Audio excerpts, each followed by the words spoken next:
Hello, I'm Nicholas Jackson. And I'm Luke Roberts. And welcome to Round Notes Episode 6, the Christmas Special.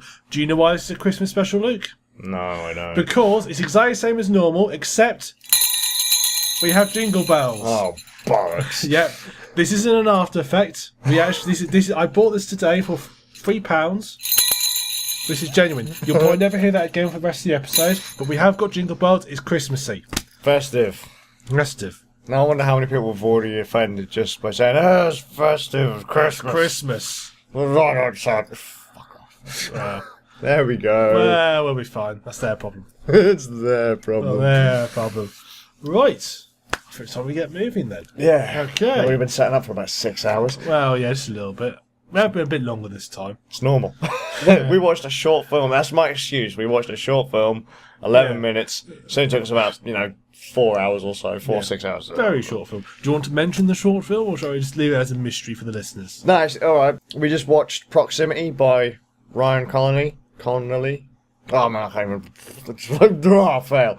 Basically, the Whenever you dude's. say Ryan Connolly, all I can think of is Brian Connolly. Yeah. I think he's his brother. Dangerous Brian. That was a good show. Where did he go? We'll have to find it. Someone tell us. But yeah, the budget for one of their bigger films basically fell through, so they said, screw it, we've got the gear, we've got people here to do the film, let's make a film. As you do. It's pretty good. That's happened to us many times. Well, it was with every time when we go to do a podcast, we're actually supposed to be going down to the BBC TV Centre. Yeah. And we'd say, fuck it, let's just do it here. This is how the podcast happened. We never actually planned to do it. We sort of turn up and it's just sort of like, oh, well, the hell, we're all here, let's make a podcast. Yeah, exactly. That is actually pretty much how it happened. That is pretty much, yeah. Pretty much. Yeah, just quickly going back to the film, it was released for free on YouTube, and they actually made pretty good stuff. So they actually had a full higher quality version of it available on their store for, I think it was about £7, but it came with director's commentary, behind the scenes kind of stuff and all that. And I thought that was kind of cool for a digital release that was kind of, well, it is indie really. So I picked that up and I thought it was well worth it. We'll show note it for you. Yes, We'll show note it for you. totally worth it. Okay, well. Go on then. Oh, games we've been playing then. Well, I had this off, as I think I'm the only one who's actually got anything on the list. I decided, now you're going to love this, I decided I was going to be a bit retro and go back to, I say my childhood, it wasn't that long ago. I got hold of a PlayStation 2 emulator. I was going to say, let me guess, it's not actually, I was going to say, there's no way in hell it was going to be actual hardware. You touch a console? Never. Yes, PlayStation 2 emulator. And I started getting back into gaming was with the PlayStation 2. I know, amazing. If you're a PC person, that's how I got back into gaming. And I got this emulator, it's called PCSX2, which is a very unpronounceable name. Remarkably good little emulator. The only thing it doesn't come with is the actual BIOS for the PlayStation. You have to download that off your PlayStation itself.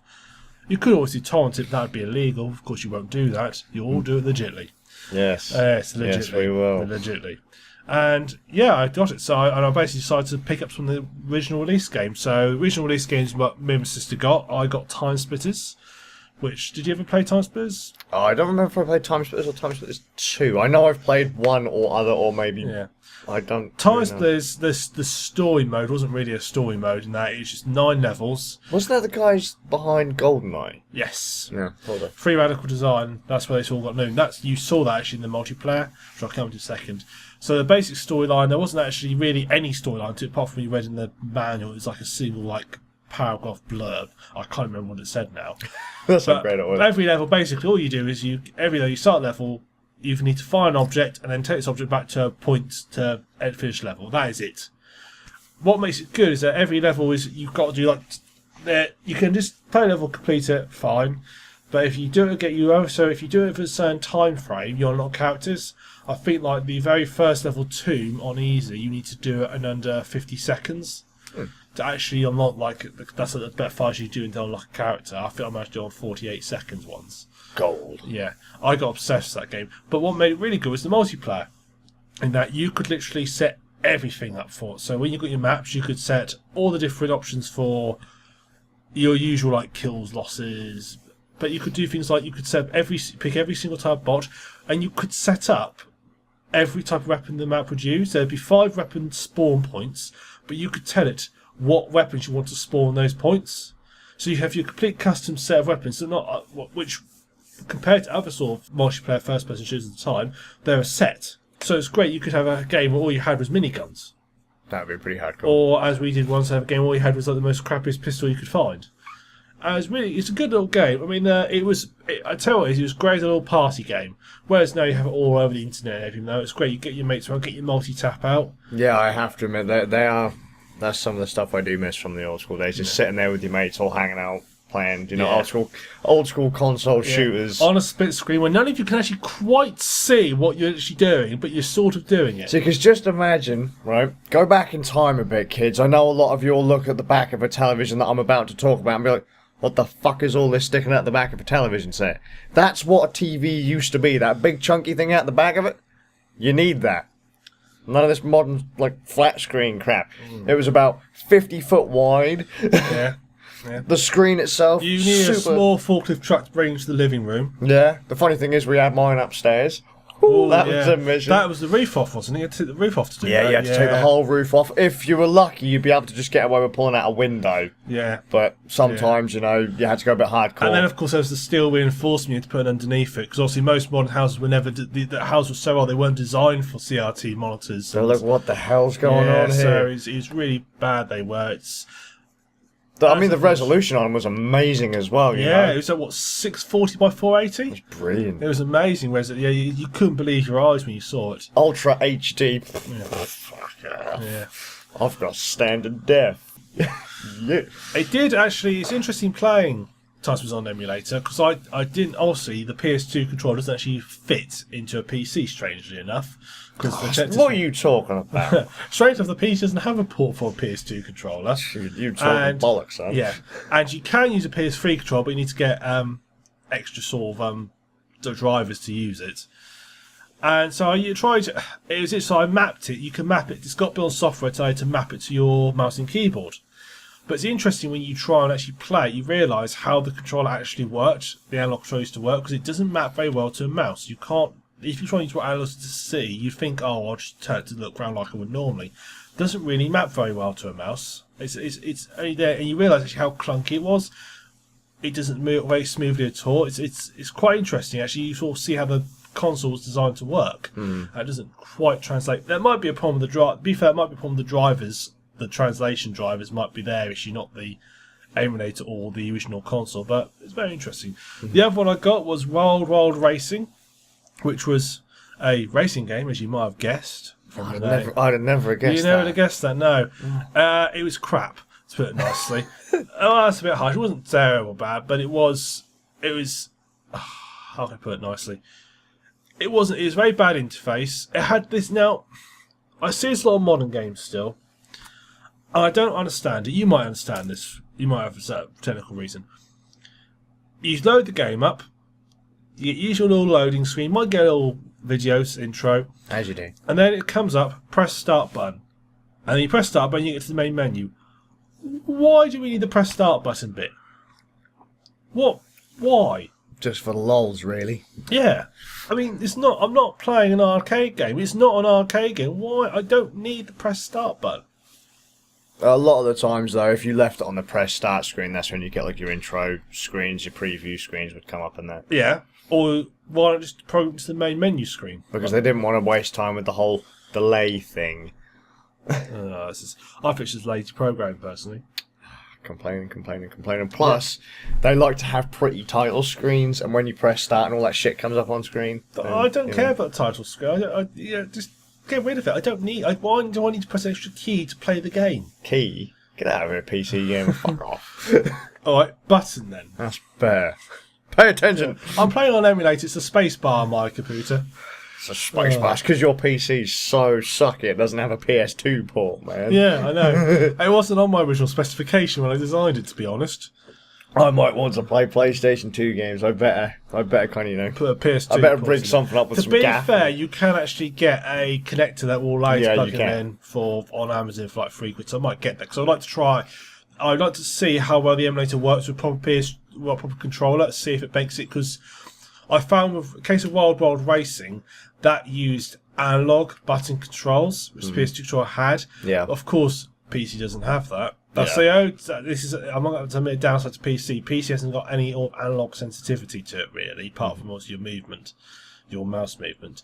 So when you're trying to use the accelerator button, you push it and it's flat out. There's no real control. So actually trying to win a race with it is impossible. I actually remember when a PlayStation 2 control pad got broken, we put a PlayStation 1 pad on it, and obviously that didn't have, the analog buttons on it. So it was either like all or nothing. We were playing games like Grand Theft Auto, trying to like lightly brake to go around a corner or whatever, and it was like off. Yeah, but no, it's not possible.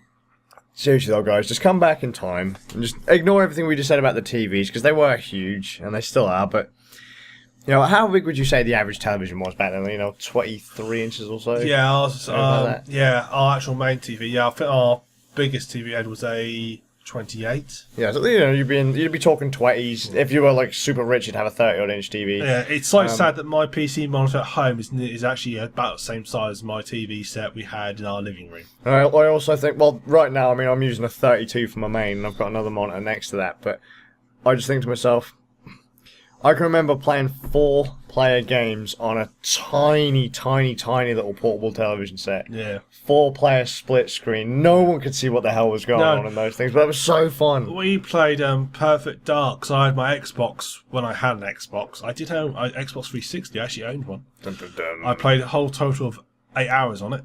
And then a Red Ring. No, that Red Ring. No, I played 2 hours in a Red Ring. I then got another one, stranged it, and then I played another 6 hours, and that was it. That's all. Some total I played on an Xbox. That's fine. That's fine. We played it split screen on a 17-inch monitor, Perfect Dark multiplayer, and I remember on the 360. On a 360. Perfect Dark Zero. Perfect Dark Zero. Yeah, get it right, because Perfect Dark was an N64 game. All right, sorry. Perfect Dark Zero. You little gay. That Microsoft fucking everything up again. Copycat game. Perfect Dark Zero. Copycat game. I was by the original guys that did Perfect Dark, but Microsoft bought them out, and then everything they made really sucked from that point. That's quite common, to be fair, when you listen to things. Microsoft get involved with developer either goes under, or it all goes to pot.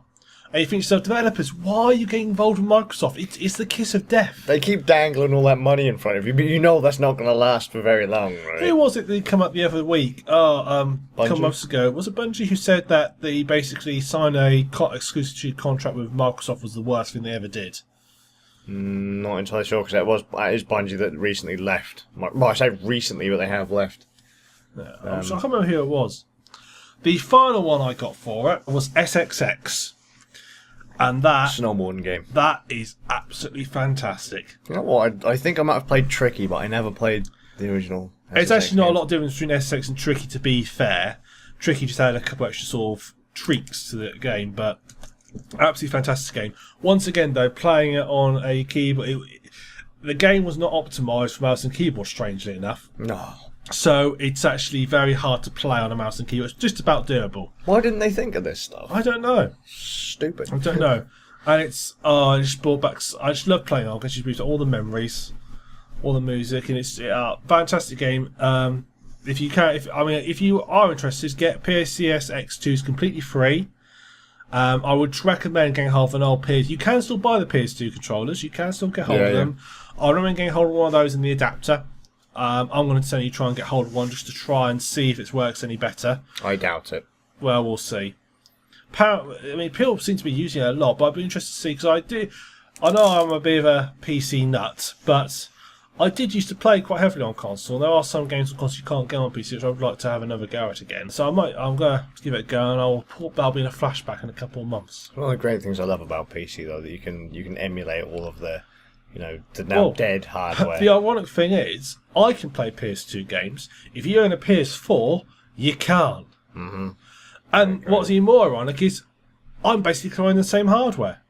Yeah. I just find that really ironic. And my experience with emulators in the past have always been a bit clunky, but I have to say that people who've done this one have really done it well. Well, that's something we brought up in a previous episode as well, wasn't it? That emulators are coming out a lot faster now than they used to, and they're coming out they're coded a lot better now, and good stuff. Love emulators. Not that I'd say go out and emulate everything, but if you already have the hardware, I tend to get a lot of flash cards and stuff, so rather than having all my games So I'm not going to have like all my Super Nintendo cartridges in my living room or all my Game Boy games in the living room because there just wouldn't be enough space. So I buy a flash card, dump all the ROMs using something like a Retrode, and then a Retrode is something you can use to plug game cartridges into your PC and then drag and drop onto your hard drive, so you can actually create the ROM file or make a dump of the ROM file to put onto a flash card. Well, am I not right in thinking that on some of the cartridges they had bespoke hardware in the cartridges though? What, Magic Power, Unicorn Horn, all that kind of stuff. They had like some extra bits of hardware actually built into the cartridge to allow them to do things, or even memory storage. Yeah, like oh god, I'm going to get this wrong now, but there's a couple of chips that the Super Nintendo uses, like the FX chip or something like that. Basically, everything that kind of beefed up the Super Nintendo to be powerful enough to play games like Star Wing and games like that. There are extra chips on board, but some flash cards come with chips to emulate those. Oh, right. So how would you be able to emulate it? I've always imagined it must be harder to emulate a cartridge-based game, which is a hardware interface, than it was a software interface. The flash carts aren't 100% yet, but I mean, I've got a flash cart for Master System, Super Nintendo, and a couple of other systems, N64, and they work pretty damn well. It's like a 99%. Which is good enough, because odds are the 1% of games which don't work are probably games not worth playing anyway. Yeah, there's a handful of decent games that don't work, but I mean, they will eventually update anyway, but... The only thing I did find with the PS2 emulator was getting hold of the games, right? Downloading them, because I wasn't going to... I've got the discs somewhere, but I wasn't going to, so I just downloaded them. Yeah. And the trouble is getting hold of European power releases of them, because obviously if you've got your RIP BIOS from your PlayStation, you in the UK, you've got a PAL BIOS. Yep. The American ones won't work on it. So getting hold of European with certain games is actually really tricky, because obviously most people who tend to do this sort of thing tend to get overshadowed by the American market. Yeah. And tends to fill up. And it seems to be at some of these download sites will only seem to host like one version of a game. So house either the PAL or the NTSC version. They won't host anything else. That's why I like to mod a lot of my hardware as well. Because actually, just speaking of imports and if you're going to look for a game to download and you've got a certain BIOS or whatever, I actually found out that a lot of games that I played when I was younger, we didn't actually get in the UK, and I never actually realised up until quite recently that we didn't get them. Oh. So, because I'd been playing them on either a cartridge, sometimes I'd been playing them on an emulator, but you wouldn't realise unless it was actually labelled to say that it wasn't available in your country. Like, I played a game, Dragon Warrior Monsters, which is basically Dragon Warrior, but Pokemon. They kind of spin on Pokemon. I did not realise that would never got released in the UK, even though I owned the physical cartridge and bought it off of a UK shop. I went into a shop, there it was, I bought it. So, yeah, imports, great. Imports, go for it. But I like to model my systems anyway so that I can play imports, because, you never know. Or if not, then I tend to buy American hardware as well. Yeah, so you got the option. Yeah. Do you ever go whole hog and buy like Japanese hardware, if it's like in case of PlayStation, in case they've got any local games, or do you tend to leave it at that? We have bought Japanese hardware before. I bought like the Wonder Swan and the Wonder Swan Crystal, which were basically Japanese handhelds, just to play like Final Fantasy and stuff on the go. Yeah. They're all in Japanese, so that was a bit of a mission for me. But but it's strange but it's strange the Japanese imports in Japanese. That's like I used to import Japanese games as well, so that's why I started to learn basic Japanese. Not that I remember any of it now, but hey, it's quite a language to learn though, isn't Japanese? It's quite a hard language. It's a symbolic language, isn't it? I have enough trouble speaking English most of the time, so I'm going to say dude every sentence. You do, pretty much. Damn, man. Have you been up to anything, Luke? Or I have been. Final Fantasy 14 is not on that list. No. One of the things I'm not going to mention until just a little bit later. Okay. But I did pick up Postal 1 and Postal 2. Now, anyone that actually knows me will say, hang on a minute, but you already own Postal 1 and 2. So yeah, I do, but... Can I just make a guess here? Did it come up on Steam by any chance? Yeah, it did actually. I do the exact same thing. I own this game, bar on Steam anyway, because it's on Steam. Well, it's on one list then. I got the games, I actually bought them on disc from Running with Scissors, the guys that make the Postal series. And I lent the discs out. And I never got them back. Photo error. So I ended up buying them on GOG. So I bought Postal 1 and 2 on GOG. Now, there's a problem with Postal 1 and Windows 7. Sometimes the game would kind of spaz out, have a bit of a hissy, and you wouldn't be able to turn left with the keyboard. You'd have to use a mouse, but the mouse controls are so sensitive, and I didn't want to faff around with the stuff in the menus. So, eventually they released a patch, so that you could kind of get it to run. The patch didn't work on my system, and I was going absolutely spare, because I was playing Postal 1 with a mouse, and I hate it, even when it was just the sensitivity. To me, it's just too sensitive. Either way. To be fair, I've looked at the reviews post one. A lot of the comments complain is the controls are awful. Yeah, well, if you buy it on GOG and that, it is, yeah, because sometimes they just don't work. But it came up on Steam. It was on sale. I mean, literally, I got it for £1 and a penny. Thinking to myself, you know what, it's probably not going to work. But it's got to be on Steam, so they must have patched it or done whatever to it. Put it on my machine, works a treat. So I've been playing Postal 1. Love that game. Got banned in many countries. It's about a guy named Postal Dude. He has been evicted from his house and then just decides to go postal. The story is told through just little bits of text before each level. Yeah. But there's also, kind of like what you mentioned, there's like a bit of information in the manual. Yeah. That's like way back when you'd get the story from the manual. Yeah. Which is something that I kind of feel robbed these days when you buy a game and it doesn't come with a manual. Yeah, I do as well, actually. I mean, obviously, I buy most of my games on Steam, so by nature they don't tend to come with the manual. But but it's really weird. Cause like I look at my kids and I'm going to say, because we said the other week, like they're not going to know what a cassette tape is. They're not going to know what a VHS tape is. They're not going to know what all these different things are, or they're not going to know what vinyl is. They're not really going to understand what an instruction manual really is for a game because they don't come with them anymore. I have many happy memories of going to a shop and I'd go and there'd be the games in the big boxes. Yep. You know, in the big sort of A4 boxes. They'd be about 1.5 inches thick. Mm-hmm. And you say, I'll have that. You buy it.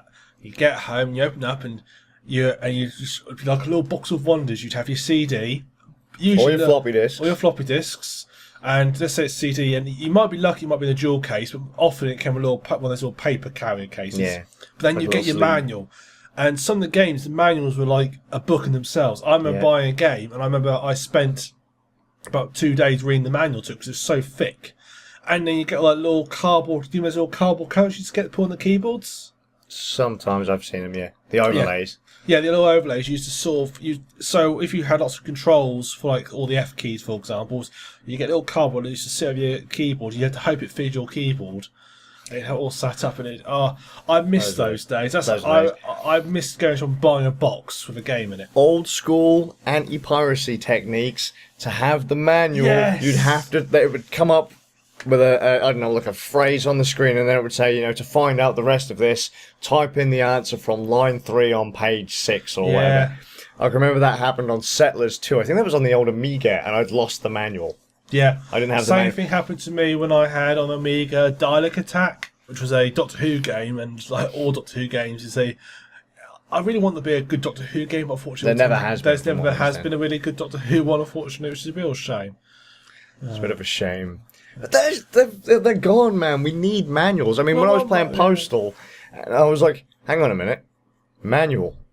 They've got a digital download of the manual. And I was so excited just to double-click this PDF and just look at the manual and just look at all it lists all the controls, just got the story in it and all that kind of stuff. Absolutely brilliant. Simple game, really. What I loved about Postal is, you know when they always used to make the jokes on all the TV programmes sort of in the 90s about all games were about, which is sort of mindless killing. Yeah. If they were to do a mock spoof video of what someone who's never played a video game would think a video game is like by reading the media or watching TV, that is basically Postal. Gotta love Postal. It is basically what Jack Thompson thinks a game is. Yeah. Well, let's put it this way. You leave your house and you just start gunning people down. You're given a percentage. Exactly, yeah. You have to kill, say, on level 1, you have to kill about 80% of the hostiles, and then it doesn't automatically go to the next level. You have to tell it to, because you can continue to go around and then start killing innocents. You can execute people.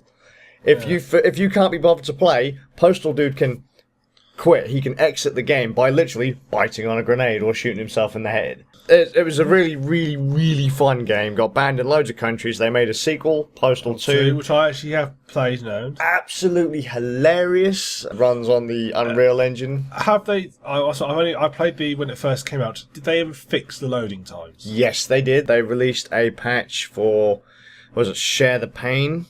That's what they called it. They had an online patch and a patch to fix the loading time, so they were much, much faster than all that would matter these days on... It was a case of if you went inside loading, you'd go make a cup of tea. Yeah, because... Alright, so the game was separated into basically maps, wasn't it? You'd cross a certain zone, and then it would actually have a signpost on the street. It was a real engine-based game, wasn't it? Yeah, so you'd cross, and it would give you basically another map with more NPCs on it to shoot and mug, and you could go get crack and all that kind of stuff. But the load times originally, once upon a time, were horrible. Share the Pain came out with a multiplayer pack and a patch to fix the load times, and then they came out with Apocalypse Weekend, which is an expansion to the Postal 2, because Postal 2 takes place Monday to Friday. You play as Postal Dude again. You've moved to a city called Paradise with your wife. You live in a trailer because you've just lost your house. You start to work for Running with Scissors, and on day one you get sacked. Yeah. And then basically you have to go through the week as Postal Dude, checking off lists. You've been given a list by your wife of errands to run. Buy milk. Yeah, buy milk, go to work, go to the library, go to visit your dad at the graveyard, go to confessional, stuff like that. Yeah. One thing that did annoy... This is such an odd criticism there. Okay. When I bought the game, so I was told that you said you could play the game and complete this without actually being violent at all. Right, see, now I was actually then about to bring that up. That I figured you'd probably actually say that. You are given, basically throughout the week... And it was sold to me on that as well. Bad shit happens to Postal Dude. Now, the thing is, the game doesn't necessarily force you to be violent. If you want to gun people down, you can gun people down, or you can let the other NPCs do it for you, and you can escape through like a back door, or kick out a window. There are certain bits there where you have to really get violent. There are a couple that you pretty much have to if you want to get through it without kind of banging your head against the wall and trying to like literally dodge and jump cover and go kind of modern shooter on people. Then it's probably more fun to pull out a pistol. Yeah. It didn't take me very long to kick my first NPC. I was down the bank trying to cash in my check from Running with Scissors, and the game purposely tries to piss you off. So I'm stood in the queue at the bank, trying to cash in my wages, and so I'm standing in the queue, just moving forward, just ridiculously slow as this one person's on the cash, like on the register, the one cashier. This bitch fucking steps in front of me. I was like, she's cut the line, man. Jumping, yeah. She's just queue jumping. We're British, that's just not done. British. I know it's an American game, but it's a British statement. I let it go to start with. I let it go. And then someone cut in front of her, and I was like, oh, I've fucking had enough of this, and just booted her square in the face. I was one person away from the till, just kicked her square in the face. Have you ever tried and actually seen, is it actually possible to get to the till? Or does it, you can get there. I have done it without actually kicking the woman in the face. No, I got out of the bank without shooting anyone out. I actually I did a let's play of it trying not to be violent. I skipped as many gunfights as I possibly could, which is as hard as hell. Yeah. But really fun. From what I remember, I always had like 14 difficulty levels. It was. I'm really tempted to pick it up now because oh my god, dude! I bought it on Steam again because, like I said, I've got it on GOG and I had the discs. I've gone and bought it again. Oh god, I love that game so much. It's so damn fun. The fact, Postal 2, you can get a petrol can, pour it over someone, and then set them on fire. Set them on fire, right? You can, if you want, piss on them to put out the fire. But if they are on fire and they fall to the floor, grab your shovel, smack them in the head, and you can play flaming skull golf with their head. And anyone it touches, they catch fire too. Across the road, any sort of like moral guardians hear this podcast, they're going to be sort of screaming in their pants. Ban this sick film that came up many years ago. I mean, it was fun, but it wasn't actually really that good a game, to be honest. It was fun. It was silly. Yeah. Don't go into it thinking it's going to be a serious. If you're going to go in there trying to be all like hardcore and serious about it, if you're really into modern shooters, chest high walls and the combat is pretty atrocious. I have to say the combat is pretty poor in it. It wasn't that bad. It was like pretty much an early Unreal shooter. It was just imagine Unreal Tournament, but in a city. Yeah. You would just basically run around and headshot people, and their skulls would explode. Well, you couldn't take that game seriously anyway. If you did, there was something wrong with you. If you got the humour of it, then it was a fun game. Yeah, Otherwise, I did used to come away from playing it, I think, slightly dirty after playing it. I thought it was absolutely brilliant. I You got to can think, I have children. Yeah, it's scary, really. I Yes. do worry about his children sometimes. Yeah, they're probably worse than I am. I did host one of those on Steam. I believe it was yourself on put it on my friends list. I believe it's been playing Postal 3. Yes, right. There is another Postal game after Postal 2. It took them a while. It wasn't done by Running with Scissors. It was done with Running with Scissors. It was supposed to come out on the Xbox 360, PC, and PS3. They ended up... It was developed by a bunch of Russian guys. They fucked it up. It was supposed to support NVIDIA graphics cards and have all this really cool physics stuff. Yeah, people with NVIDIA graphics card had a hell of a hard time trying to play that game. It was basically, Running with Scissors came out and basically said it was a beta release in the end that they put out. But the thing is, I run an AMD system, so it runs fine. I'm NVIDIA, so actually I'll put them up. But from what I've heard, it's not very... It's pretty buggy, but it is pretty fun. I can't really tell you much about it, other than it doesn't take place in Paradise anymore. It's in the neighbouring city. Zombies, strippers, midgets. It's all good. Shoot you, bang. I think the best way I could describe Postal 2, if you want to play it, it's a guilty pleasure. Absolutely brilliant. Maybe not for you, Recommend it. Luke, but for me it was always a little bit of a... I play it feeling slightly... I shouldn't really enjoy this. This is a bit... I should really be more into more intelligent games, like sort of, more thought-provoking games, but actually this is quite fun. Yeah, exactly. But That's sort of the mood was I have when I play Postal. absolutely brilliant. I can't say that enough. It's brilliant. It's brilliant. It's a great game. But I actually got to play Postal 3 before it was released. Because I'd bought things from Running with Scissors before, they actually sent me a code to get hold of it before launch. So I got it like a few weeks before it actually got put out for people to buy on the Running with Scissors store.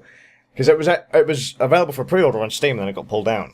Then, like, 1,000 years later, it actually got released on Steam. The page was still there, you just couldn't purchase it. You could put your code into Steam from Running with Scissors store and get it on Steam. You just couldn't actually buy it No. from Steam themselves. Was there a reason behind that, do you know? I have no idea, but I thought it was absolutely brilliant anyway. Love the game. I still haven't finished it. I haven't really had a chance to properly play it, but I'm going to go through and play Postal 1 Apocalypse Weekend, because I haven't played Postal 2 Apocalypse Weekend yet, from start to finish, even though I've had it for like 20,000 years, and then play Postal 3 through. I'll probably do that this weekend. The Postal 2 version on Steam, is that the complete one? That's the complete one. Yeah. It's got Scare the Pain and Apocalypse Weekend. Oh, that's fine. So you've got the full week, Monday to Sunday, rather than Monday to Friday, which is Perfect. pretty cool. Excellent. Good. So that's Well, that. excellent. Well, on to more wholesome things, and I haven't been playing a game about running around murdering people, being violent people, pissing on people, setting people on fire. I've been playing a game about murdering corn. You forgot that. You forgot smoking crack. I Or forgot to smoking mention crack, smoking yeah, crack. no. You can't. I'm playing a game where you have to murder corn by cutting and threshing it. Damn man. Yeah. I've been playing a game where you have chickens.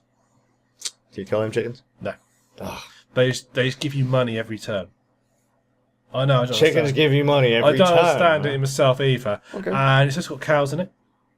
It is not Farming Simulator. Is it not? No. I have found another one. Oh my god, what? Professional Farming 2014. Professional farming. Farmer 2014. Oh, bing. Yeah, I'm just checking something because I don't know why, but the name rings a bell. It was either Farming Simulator that we mentioned before, or this game right now. I'm pretty sure I saw that's on PC, right? Yes. I'm pretty sure I saw that on the 3DS. That's what that little kind of sound was that you heard in the background. I'm just going to clicked open a 3DS just to see if it was the Farming Simulator on 3DS, because I might have to try that for a laugh. So go on. Professional Farmer 2014. Okay. It's... In some ways it's better, in some ways it's worse than Farming Simulator. Okay. I'm going to actually do a blog post comparing the two. Good things about it. It actually has proper support for a steering wheel. Okay. Proper support for steering wheel. Farming Simulator doesn't support... It claims to, but I've never got my steering wheel to work with it at all, ever. It does, because it doesn't handle... You can't... I might have mentioned this before, but the game, if you want to steer analog or accelerate analog, you can't. It will either accept one or the other input at the same time. So you can either steer left or right or accelerate. That's amazing. Yeah, it's crap. So realistic. It is. You can either steer or go or accelerate. You can't steer and you can't turn and accelerate, which is annoying. Professional Farmer does support it. What it doesn't support, though, is it doesn't support any support with the buttons on the steering wheel. Okay. So I had to get my old friend out Pinnacle Game Profiler, and that gave me all support for the steering wheel buttons.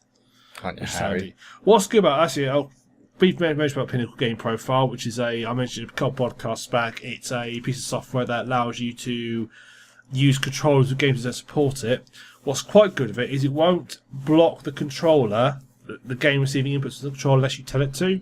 So in the case of Farming Simulator, I could still use the wheel to steer, but then Pinnacle would also read and accept the commands from the steering wheel for button presses. It wouldn't block the steering wheel from working. I couldn't have one or the other. It will accept it. That's quite good. The engine is absolutely gorgeous. It's not the most graphically superb game, but sunlight is fantastic in it. It's, the way it trinkles through into your tractor cabs, absolutely fantastic. It's got proper gears in it. I know that sounds stupid. In Farming Simulator, you go forwards or backwards. There's no gearing to it. This has got proper gears in it. I don't know if you're familiar with tractor gears. No. I'm about to get. I guess it's got like low range, normal, and then like 50 other. They actually have 24 gears. Okay. You have or some tractors have different amounts, but 24 is quite common. So remind me never to get into a tractor. Yeah, you've got 6 gears, normal gears, and then you have ranges. You have 4 ranges on average, and they're called A, B, C, D. This is not true of all tractors, by the way, but quite common. And your gears obviously 1 to 6. What's quite cool, most tractors you could go forwards or backwards in any gear. So you could go back in 6D, which is like the fastest gear, or back in 1A. There is a technical reason why they have so many gears, but without turning this into the Rand Farmers podcast, I don't think I'll... Is that going to be a spin-off show? That's going to be the sister podcast, yeah. Oh, The Rand Farmers podcast. No. Yeah. Anyone come to us wants to give us a shout, I'll set it up. We'll serve a rival podcast. A rival podcast. Rand Farmers. I forgot. Yeah, gears. Gears. So it probably supports the gears, so that's quite good. It's just beautiful. Downsides to it, hasn't got quite so much. Oh, just quickly, one good thing. Properly simulated cabs. Oh, from 2012, you see, 3D on Nintendo DS. 3DS, sorry. Dun dun dun. Try a demo. I've got that one. One thing it does is all the cabs are properly simulated. And I mean properly. That you could switch the HUD off and all the information updates on the cab on the in-game display, as you say. So you could drive the cab out the HUD. You can't switch the HUD off though. Yeah, that is bloody. I don't know. I've not found a way to do it. Have you face rolled every button on your keyboard to see if... No, I've not done that much. The keyboard commands, it does have a bit of an issue where if you look at where you configure your keyboard commands, it lists commands, and then when you play the game, it's actually more than you think. It hides it a little bit. Hides them a bit. What a bastard. It is. Great design there. It is great design. That's why it's a simulator. Yeah, it is. It is. I'm surprised you can simulate CVT gearboxes properly. I'm sorry, I'm getting off topic now. If you're nerdy like me, well, if you're farm nerdy like me, you like sort of farm machine, you will actually quite enjoy it. Bad things about it is it doesn't properly simulate livestock. In that all your livestock do basically is you have them, they just generate money. Wow. My cows generate me 80 years. This game is split into sort of phases, whereas in the Farming Simulator, you plot a crop and it just grows over a certain time, and there's no real seasons. In Professional Farmer, you have like an early spring, and then you do all your jobs in early spring, then you move on to late spring, do your jobs. So the crops grow sort of similar. So you're not... For Farming Simulator, you have often had is you'd be rushing around.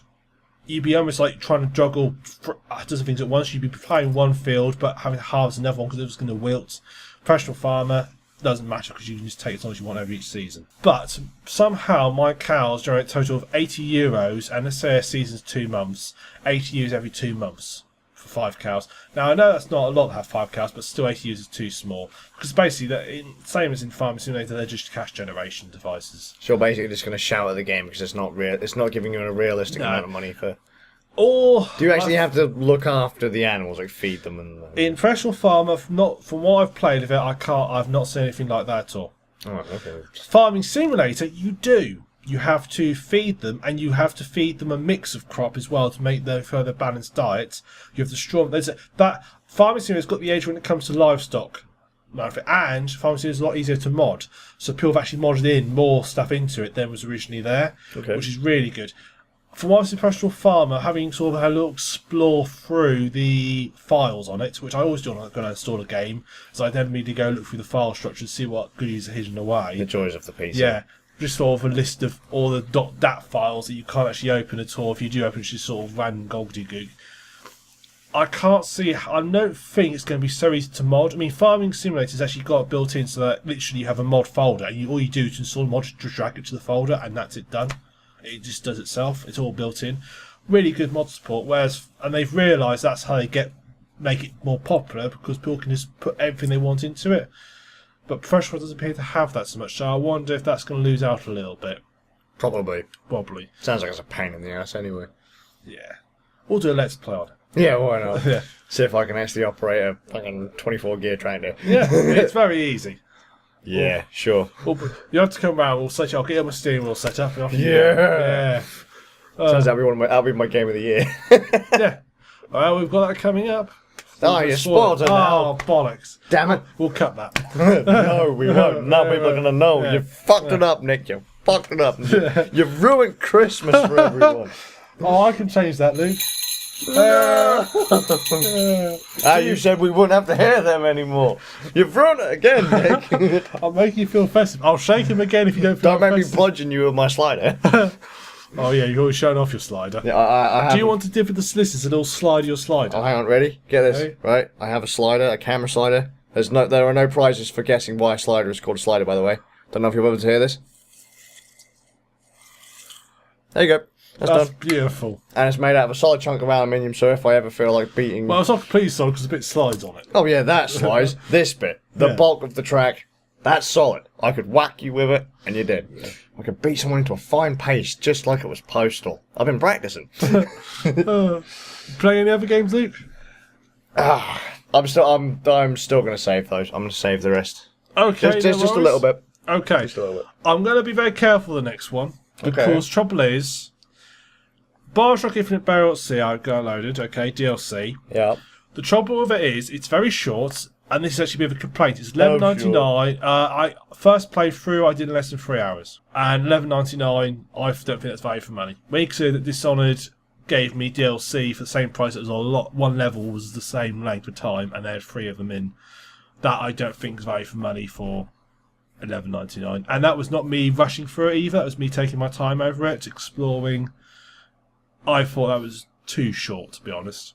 Could that have anything to do with the fact that they somehow decided to put, is it the Skyhook into... Rapture? Yeah, into Rapture. Like, that wasn't there before, so why is it Right, there for starters, I need to create... It's not the Skyhook, it's the Air Grabber. Whatever it is. Yeah, it's somehow... Dodgy looking pointy thing. Okay, so Buried at Sea. It's set at... Or Burial at Sea, I should say. It's set in Rapture on December the 31st, 1958. Which, if you've played Bioshock, you know is a very significant date.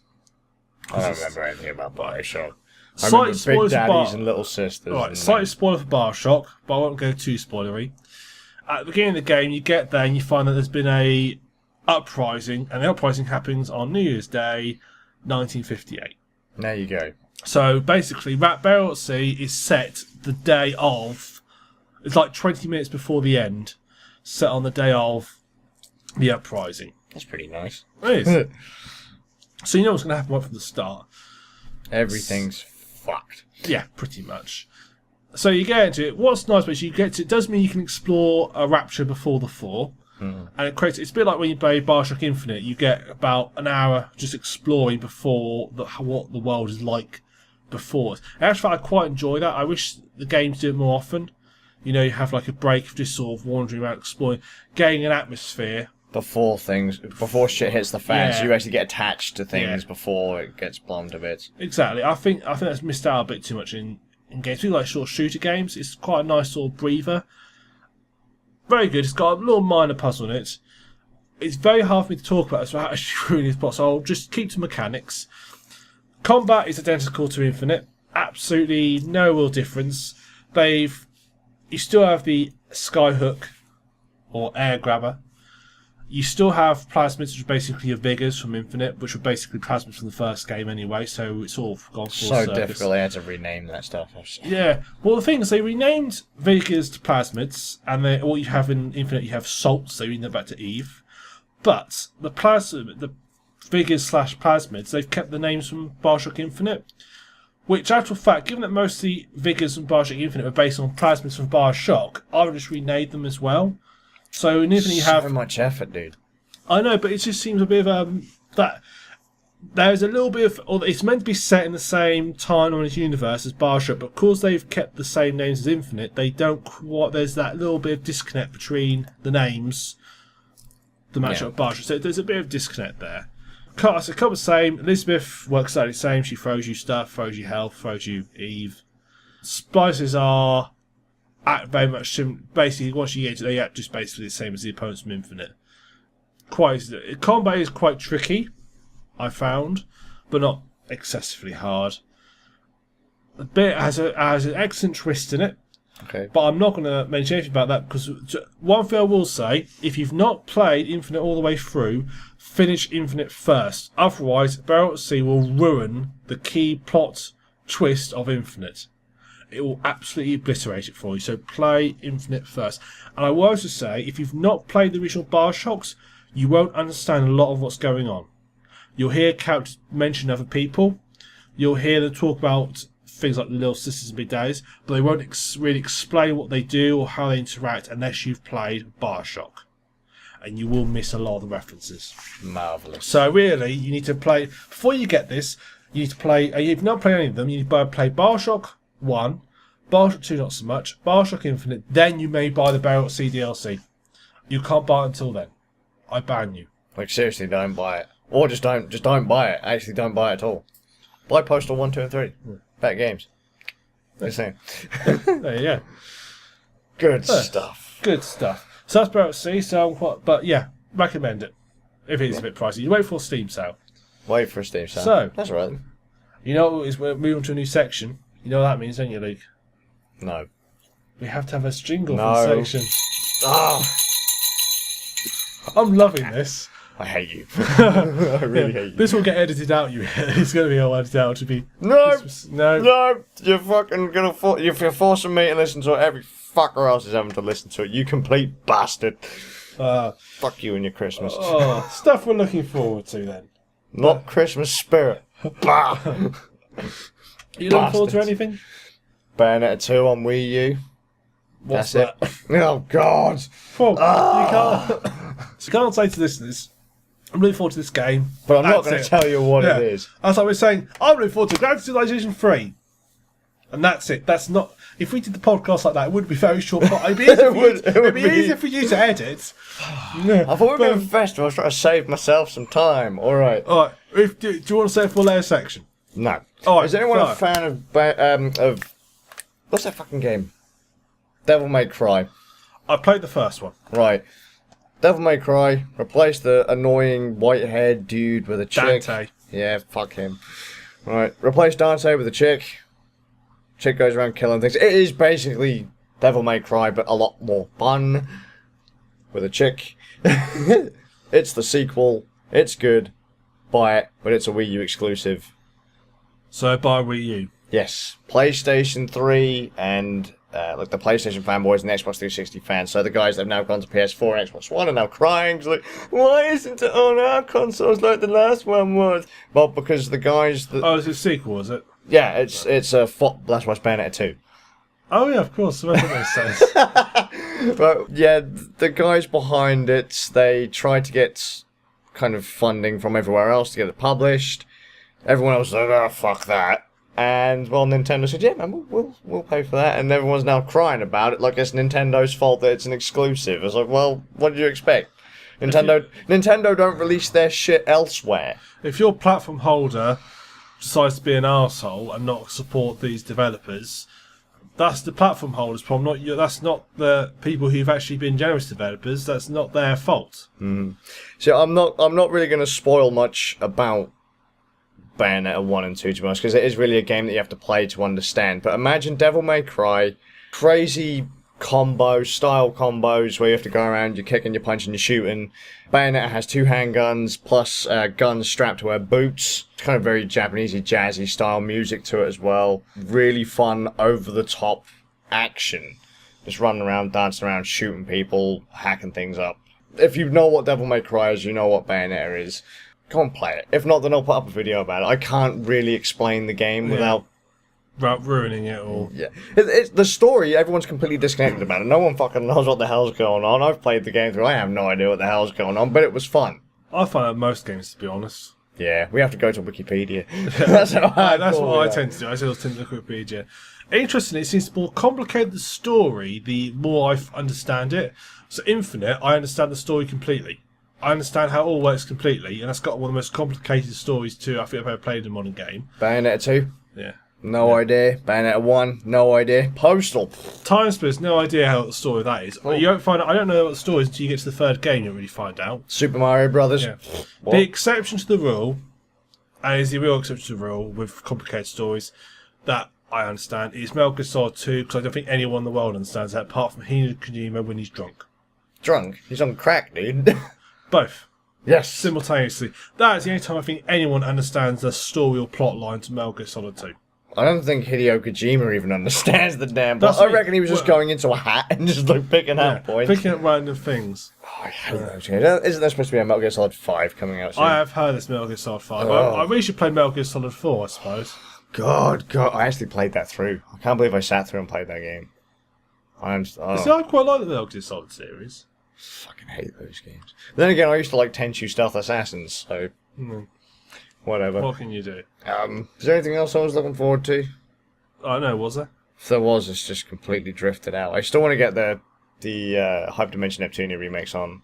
Has it now come out? PS Vita. The Japanese versions of Hyperdimension Neptunia, the first game, and Mark II is being redone. It's annoying me that the PlayStation Network actually has a digital download version of Hyperdimension Neptunia Mark II, but they don't have the first game available for digital download, and they don't have the third game available for digital download. Handy. Yeah, it's great. To be fair, Steam's been like that's got games on it which you have like the middle one, but not the first one. It's like with Mass Effect, you can get Mass Effect 1 and 2 on Steam, but then 3, EA decide they're going to be a bit of arseholes and make you go through their horrendous Didn't they do that EA with... Origin. I'm sure they pulled one of the Crysis games from Steam at one point, only to put it back because it wasn't selling on Origin. Does EA have our Crysis? I thought, sure, because Crytek have their own digital distribution, don't they? That was on... Crysis was a EA game. Was it? Yeah. I thought Crytek self-published. Crysis 2 was pulled from Steam at one point, I believe. Huh. Should I look it up? Right, tapping time. Tapping time! I hate Origin. Doesn't everyone? Yeah. I actually felt really pissed off one time. I bought a game by, is it 38 Studios or 38 Studios? Kingdoms of Amalur Reckoning. Bought it on sale off gamersgate.co.uk. At no point did it say that I was buying the Origin version. I was hoping I'd get the Steam code for it. Got the code, went to put it in Steam. Turns out it was the fucking Origins game. I remember, this before it was called Origin, and it was called the EA Download Manager. I think was the proper name. Oh, yeah. I bought an add-on pack for Battlefield 2. Publishers, Electronic Arts. Oh, I stand corrected. Yeah. I bought the add-on pack for Battlefild 2. Well, I can't remember what one it is. And I was buying it, and I was paying, and I paid my money for it. And then it said to me, you may download this game for up to 6 months. Yeah. I thought, hang on. So what do you mean up to 6 months? After 6 months, it gets deleted from your account. I thought, hang on a second, I bought the game. Surely this is just like a line of code that says he owns this game, or a tick in a database somewhere. But then it says to me, if you want, you can buy. I'm putting air quotes up now. Insurance for an extra £2 to increase the time to 2 years. Wow. I thought you were absolutely kidding me. So I buy a game, and that's it. I don't actually get to keep the game. I mean, I know technically with Steam you don't technically own the games. No, you have a license for it. But even so, that's a bit of a dick move to do. To own that. I mean, that is just money grabbing. And that's why I never liked. That's why I went off EA and tried to avoid buying their stuff. Yeah, someone said to me the other day actually about EA and to buy I should buy certain games. I was like, no, I'm not buying those. I'm not buying those games because they are published by EA. And they're like, well, is there any game that you would give EA money for? And I was like, there is only one series that EA currently, published that I would purchase, and that's Army of Two.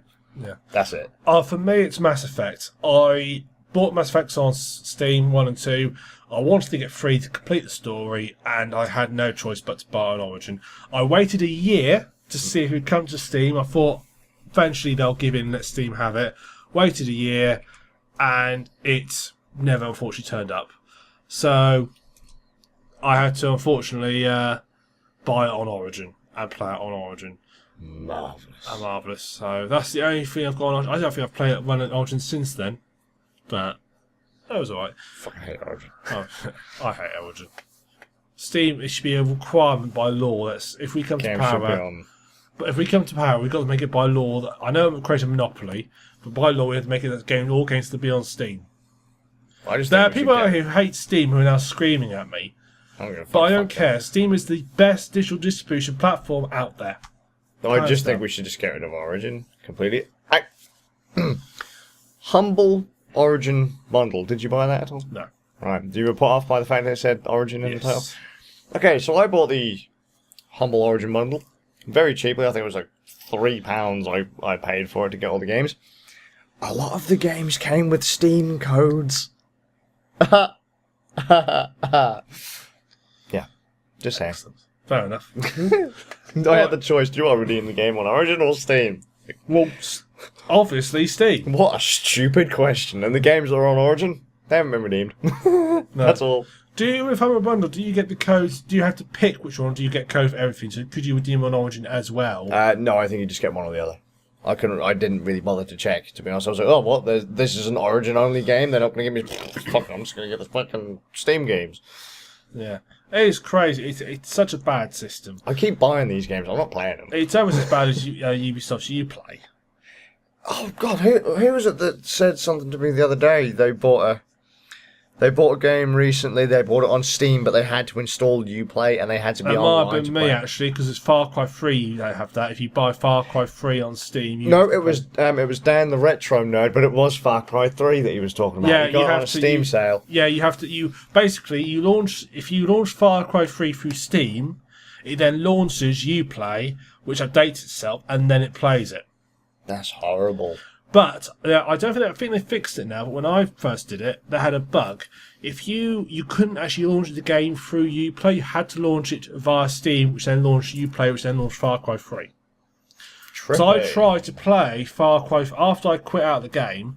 I tried to play it through Uplay because it was already open, and it threw up an error. And the error I had to get rid of the error was by closing down Uplay completely and then relaunching it through Steam. That's amazing. That is excellent, isn't it? If I could, I'd make a video. I think they fixed it now, but that was just ridiculous. That's just great. Yeah. And there's one bit in Steam that that really annoys me. You quit it and you get like points for doing things. It's not like achievements. It's like 4 or 5 actions. And you can use them to trade in. You trade in the points stuff. And they have that on the Wii U. They have a title for it. And do you know what the title is? Go to Win. It's called Win. Wow. And it says, so you get a link saying, "Oh, you come out, go to Win." Well, that's Zombie excellent U. graphics, excellent grammar there. Zombie U has Uplay. It's an extra app that you can install on the Wii U to actually redeem the points that you earn in the games. Look, anyone installs that crap. Anyway, you play the game, it comes up with the Uplay stuff. Just fucking ignore it. That really annoys me though when shit like that pops up. Like their advertising. So Uplay have got Ubisoft got quite involved in Wii U then? No. It's only on that one game from what I know. But really? Fuck, that pisses me off so much. I mean... I'd crick about someone's head in. You'd think that I'm into violent games. You played Far Cry 3 on the console. Yes. Is there any Uplay integration with that? Not that I'm aware. That's one of the main reasons why I was a bit shocked when Dan the Retro Nerd was like, fucking got play through Uplay, Steam, fucking... I was like... What's he complaining about? I've played it on the What problem? What's going on here? Yeah, but I'd never seen it. I didn't realise that was a serious thing. But apparently, don't they do that with Assassin's Creed and stuff as well? Yes, it must do. I'd assume. I must do. Which is why I never play Assassin's Creed games on PC. But whatever. Yeah, I've got that to look forward to when I get Watch Dogs.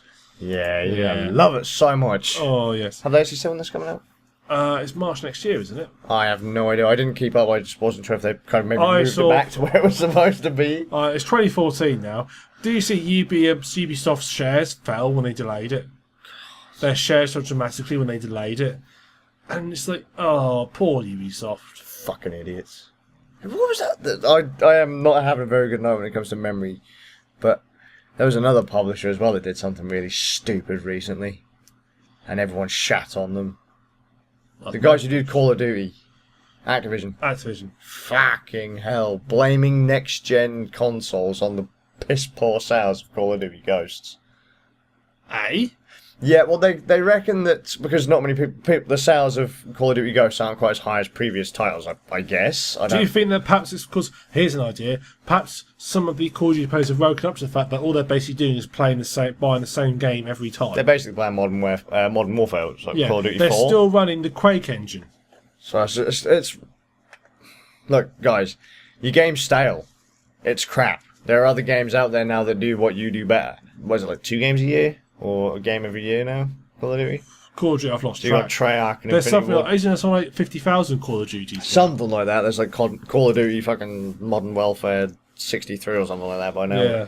Yeah, they reckon that it's next-gen consoles that are causing the game to sell. Or it's not selling as well as they want it to, so their ability to print money is just kind of fallen off somewhere. People are more... They're people these days, they're more focused... Oh, these days. Because the new hardware has come out, people are more focused on the hardware and they're forgetting about the software. So how the fuck are they forgetting about the software? These people at home have bought the PlayStation 4 and sat thinking, I've got PlayStation 4 now. If only I could do something with it. I've got a PlayStation 4 now, let's connect it to the internet. Okay, let's go. Yeah, I mean, I've got an Xbox One, let's turn it on and surely leave it they're there. going to buy it. And what are they doing? I don't know about which console. Do you know if they did, like, when you ordered the console, you got like a game in a package type deals? Were they doing that? They had package deals. So presumably somewhere along those Call of Duty must have been involved with that. Yeah, I think there was a Call of Duty pack. There was a Watch Dogs pack as well. There's a dodgy story behind that actually.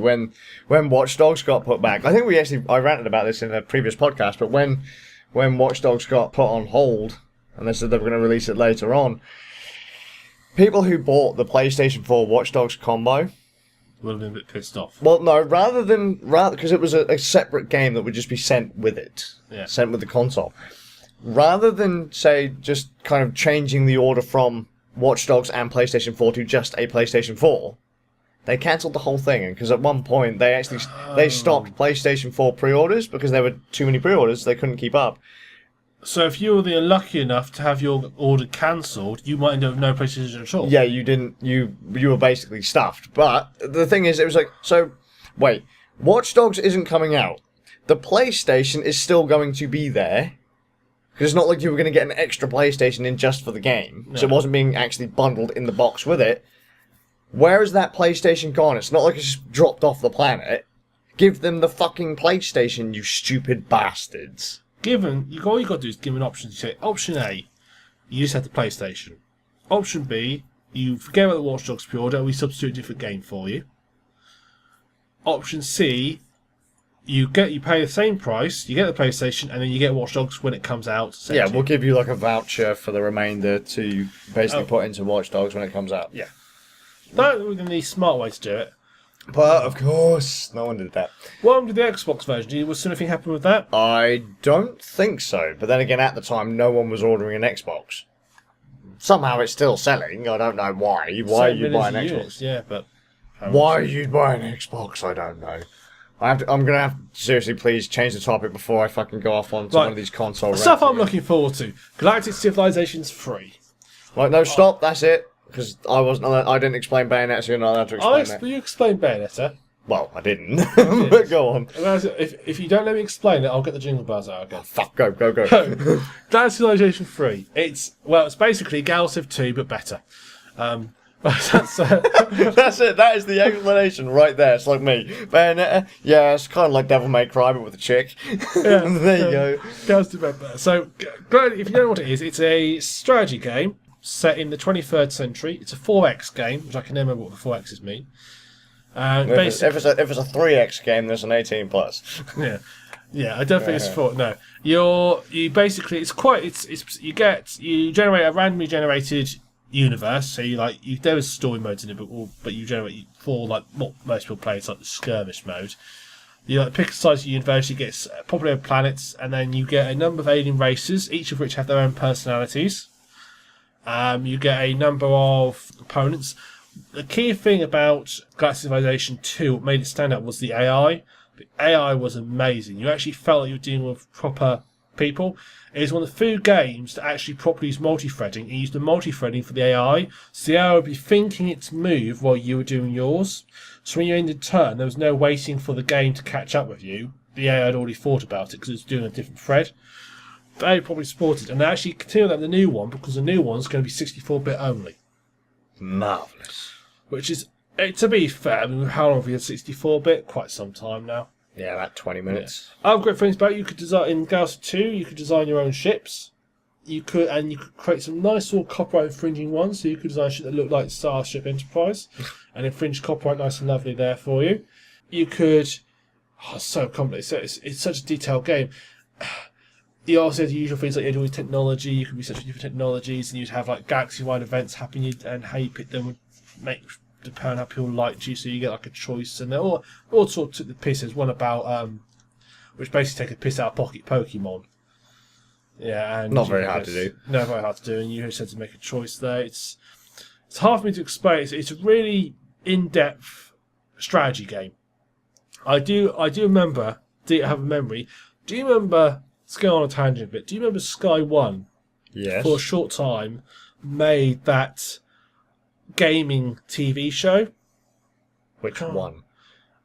Used to when we were at college. Used to come on about 5 o'clock every day, and they had these two guys. And it was basically all about gaming, and they had like the I've never known a game show to be about gaming. To be honest, that's Let me finish. Come on. I'll get the bells out again. No! All about gaming, and they had like, this guy on who was like he's like a hoodie, but sort of some sort of gaming. You remember how the old Games Master series used to be? And the only thing I remember was Bad Influence. I think that was on regular TV. I don't know if that was on. Sky had this TV program, and I remember they used to get one of the audience used to give them a game to play. And what they got these two, obviously 16-year-olds who are more used to playing sort of constant first-person enemies jump out you shooters. And they got them to play Galciv. Okay. And all they said about it was in 2D, so therefore it was rubbish. That was their summary of the game. Not completely missing the point of the game. But okay. That's what you get when you get people who don't know what they're talking about. Kind of like this podcast, really. Yeah, basically, yeah. People don't know what they're talking about, trying to review a game, and yeah, it was terrible. Anyway, that was a bit of a tangent. So I don't actually remember I don't remember any kind of game TV shows. I can't remember what it was called. From the college times. The one I remember before that was Games World. But that was an actual contest rather than a review show. So. Yeah. No, it was a really crappy game show, really. Really bad presented too. I don't think the presenters really quite knew what you could tell at points then they were doing their review of the game. They were saying, "Oh, well, I think this," and they quite clearly were reading off the cards in their hand. Fair enough. Yeah. To be fair, we have a little bit of paper with us, but we might have to look that up actually. We'll show at some point. Yeah, we'll find it, that's what I mean. Like, this is on my excuse. Someone else try and figure out what the fuck Nick is talking about, because I have no idea. Please tell me I'm not dreaming. You could very well be. Have I dreamed this all up? I've been dreaming about a really bad television show on Sky One from back in like 2000. Yeah. Oh dear. Yeah. So yeah, please prove I'm not wrong. I'll show. This is my excuse for everything now. I'll be in the show notes. Yeah. I'll be in the show notes. Forget about preference. I'll just put it in the show notes. It'll be fine. Yeah, it's like everything that I fail to explain and just talk crap about, I'll just put it in the show notes. Yeah, it'll be fine. That's pretty much every time I open my mouth. Major change to Galciv 3. It's now hex based instead of square based. Wow. Coup the Flame Wars. Is that important? If your strategy game is. Well, hex-based gaming means that you can... square-based gaming, getting a bit nerdy, yes, is if you want to move, say you want to move diagonally, you effectively have to move like one tile out and one tile up, and so Yeah, it sort I know of, the drill. it takes you. Whereas if it's hex space, you can move just diagonally, so it's more easier to sort of, it's more free. It's better for moving around, but yeah, it throws a bit of. A lot of people don't like it. It's the same here when Civilization switched to hex based. A lot of people don't like it. Yeah. You know the people who basically it's changed now, it sucks. Yeah. Yes, I know that pretty well. Yeah, that's basically what happened. Hex based gaming. So that's what I'm looking forward to. So of course, moving to a new section now, and you know what that means, Luke. Oh no! Stuff we're looking for. I know we've done that one.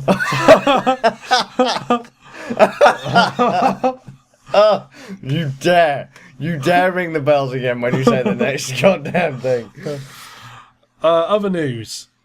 The other day, an infographic was posted out as a PC gamer's response to console gamers who say, I buy consoles for the exclusives. Which I've never actually heard a console gamers say, but I know a lot of people that do. Like, they'll buy a PlayStation 3 based on how heavy the exclusives are on that system. So surely it's dependent not on how many there are, or more on what they are.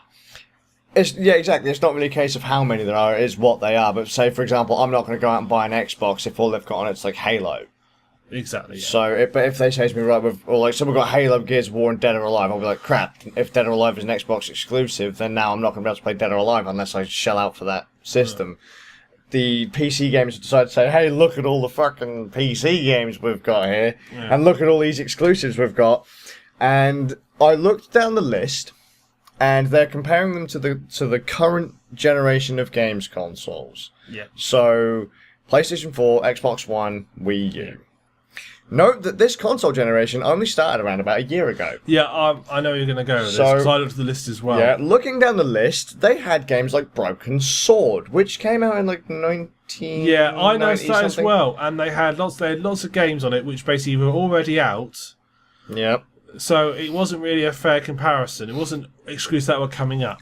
They weren't. Not only were they not exclusives coming up or out within the last year, some of them were actually on consoles as well. I noticed that Broken as well. Sword is ported to fucking everything. I can get it on my phone. Another game, is it Warframe?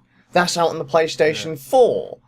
I was like, I know, so, yeah. do your fucking research, fucking... It was done by somebody who just sort of, I think, found a list of all the games. I mean, games on there which were, as you say, were several years old, and there games on there which, the trouble was, there was games on there which, oh crap.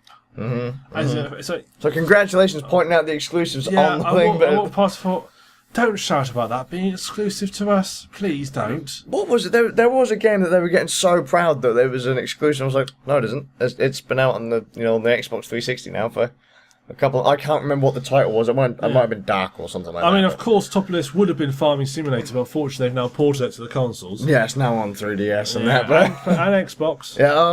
Oh, this is proof for you. Seriously? This is proof for you that this is why game is going under. Game being a UK game. Chain retail, yeah. I think that is it called Electronic Boutique in America. Do they even have EB games anymore? I don't know.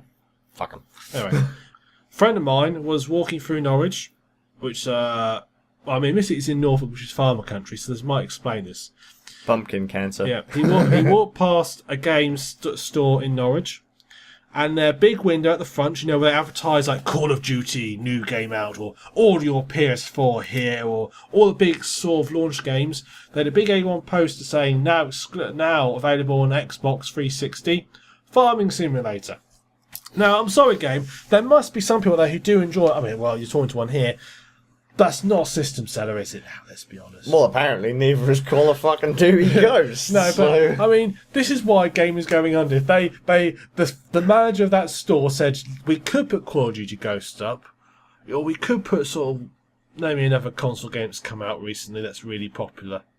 The new Super Mario 3D World. We could put the new Super Mario 3D. I say that, but the Wii U is tanking really hard, and everyone reckons it's going to die. We could put something like that, or we could put Farming Simulator up. We'll do the Farming Simulator. This is why game is dying. Yeah, pretty much. Sorry. Didn't Game have another store, Game Station, and then that went under, but Game Game Station... Station's separate. No, that was the same. They were owned by the same... Were they? Yeah. and then they went under, and it was great. It's amazing. Anyway, who gives a crap? So that's why games are going up. I'm pretty sure they were the same. Ask Lakey. He used to work at. He used to work at Game Station. Oh. Or something along those lines. I don't give a fuck. It's high streets. We don't buy games from shops. No, people always used to say to me, I had friends I had a couple at work who were console gamers, they used to say to me, and they all say, oh, PC is dying. Yeah, I remember that, because there were no games on the retail store shelves. So, yeah, that's they what had he used Steam. to say to me. He said, he used to say, oh, I go into game and there's like 4 or 5 shelves of Xbox, 4 I should place it, but there's one like lone solitary self PC game. I still think, well, that's because I do it all digitally. Yep. And he sort of looked at me even back in the 56k days. He looked at me a bit sort of blank. Oh, digital? What's this? Now consoles are finally adopted that. I said, go online and I pay for it. It's cheaper. And even back then, the console games were online. Yeah, I said to him, we're talking about Fallout 3. Isn't that a console thing? Isn't that a thing on the Dreamcast that never catch on? And he said to me, I said to him, how much did you pay for Fallout 3? He said, $49.99. I said, yeah, I paid $29.99 on release day. There you go. And that looked at me real blankly, and I said, it's digital. Oh, well, yeah, and I can install as many PCs as I want, as long as I don't try and play at the same time, as many as I want. Oh, and it syncs it all between me as well. Good times. Yeah. When we go on to an argument about modding. Yeah, that's not going to happen on console unless you've hacked the machine like I have. Well, no, the argument was because PC games know what modding is. Modding means basically adding games or adding extra bits to it so you can put like spare sniper scopes in it or make it more realistic or so forth. Console gamers come along, stole the name, and made it refer to cheating. Okay. And basically saw the name. So we had a big argument because basically I said I've modded it, and he said, oh, you're cheating at it. I said, yeah, no. see, I've never heard of that in console. That used to hear all the time. They used to say modify. It's like to wait like cheat achievements and stuff. They used to call modding your saves. Okay. No, they used to go on about it all the time. No. Pass a Norfolk thing. I never used to talk like that. If I was gonna hack a save, then I'd hack a save. I wouldn't mod a save. I'd hack it. They always used to call all the people I knew up that way used to call it modding. Perhaps it's a Norfolk thing. Maybe, I don't know. Perhaps down here a bit more sensible and kept separate names for the things because our game is a bit more sensible. Well, no, but that's the thing though. Because if someone said to me, you know, we're going to mod a console game, then I would have assumed that they'd have got a modified Xbox or know, a PlayStation console, like what we used to do, and we'd put in extra skins into the game and stuff like that. So we'd put in texture packs and stuff. Yeah. Build our own maps and all that. But perhaps it was a Norfolk thing. Fucking stupid Norfolk. Hey, Luke's hanging in now, we're safe. Look, I'm dying here. I'm fucking dying. You're ringing jingly bells. I can't think of what the hell's going on right now, so why not? Whatever. Right, next news story. That's why I'm so angry and why I can't think stress. All this Christmas crap. That and the town almost flooded yesterday. Yeah, that was great actually. I got an evacuation notice. And nothing happened. Yeah, I got it. Down my road, I got the evacuation notice. People across me didn't. Right, can I just say, right? Everyone was, oh my god, the town's flooded, the high street's flooded. It wasn't really flooded. I was like, let's put it this way, there's like 1.5 inches of water. It didn't come from over the sea defences. It didn't come from over the fucking bridge. What was it? It was sewer fucking water. We always said the town was full of shit. Moving on. Yeah. Rant over. Rant over. Happy? You want to ask your next news story? This is the I had no idea. It's my section was games I've been playing. This is really Luke's section now because he's got so much stuff. It is because it's because I couldn't really think of anything I was looking forward to. When we said Bayonetta 2, that literally only popped up because Bayonetta 2 was advertised on the 3DS when I was looking at it. I was like, oh no, our secrets have been revealed. I completely. We made this up on the fly. Seriously, none of this is actually scripted or anything. We've just made like notes. Now there's one article that I'll come back to in a minute because it's a pretty hardcore one and everyone's going to scream console. So nothing we say here is fact, okay? It's all wrong. Just give up. We're just making stuff up as we go along. Right. I don't even know a PC. No. I mean, we don't play games or anything. No. This is all fake. Yeah. It's all fake. I just plagiarise all my reviews off somebody else. I mean, you think you can hear a PC fan that you won't hear after I edit it, but little do you know, I can't even edit. No, it's We're not technical even order. recording this. No, we're not. We have no idea what's going on. And I was killed on the way down here today. Yeah, Yeah. by some deranged guy with a petrol can and a shovel. Exactly. Who pissed on you. Exactly. I Right, love that game. we've gone off topic again. It's all that festive stuff. Everyone's too happy. I'll get the bells out again if you're not careful. No! This is an No! excellent threat, really. I'm going to bring these bells onto every podcast. I will seriously kill myself if this podcast ever stops. It's probably because I've died, killed myself, or killed him because he keeps ringing jingly bells. Don't you dare! Yeah. I'll stop the podcast. I will. Fucking people. Right, the Ouya. Ouya! Yes, let's talk about the Ouya. The console that I damn I damn a hell of a lot. Now, there was an update. This was because I typed this out a while back when they actually announced that the update was possibly coming, saying that there was a beta going through to actually make the console useful, in my opinion. I can say the update has actually come. It worked, kind of, to start with. The update broke the update, the auto update thing, so you had to manually update to get an update to fix that, and then there was another one because something else broke, which came out today. So well tested, this update. Yeah, it was pretty good. Actually, to be honest with you, I can't fault them on it, because when I got it, it worked pretty well, other than that minor fault. And when the auto update thing broke, they did actually send an email to the people that were affected. Me. Just you. Well, me and a Dear Luke. Yeah, pretty much. My name on it. Yeah. Sorry, mate. Your console's been buggered by us. We've noted. Because you've been rude about us in several podcasts. We've noticed that your console is completely fucked. Here, have a patch to fix it. Although, with that being said, my friend Divine also has an Ouya. He bought it from retail. The second he turns it on, the fans ramp up and it bakes. You touch it, he will burn himself. That's good. Yeah, it's insane. I can leave mine on all the time, which I have right now. It's on. You can't hear it. Here's the fans just kick up like crazy. It's insane. Anyway, what the update actually did, it was a change in UI, which wasn't really much of a change from what I could really see. But it also finally allowed for external fucking storage, which is a default thing in Android because the Ouya is an Android console. We have a USB port on the back that did pretty much fuck all. Had a purpose to it. Not really. There wasn't really much you could do with it other than like maybe plug in a mouse or a keyboard. But there was only one, so you could have a mouse or a keyboard. Handy. That was absolutely fucking brilliant. Another well thought out Ouya design there. So great. Actually, there's something else I have to go into in a little bit about that, or about the Ouya and the design. So, right, the Ouya has 8 gigs of onboard storage. After all, the updates obviously have to be installed on the onboard storage, so they're taking up some of that space every time they update, and there have been quite a few updates.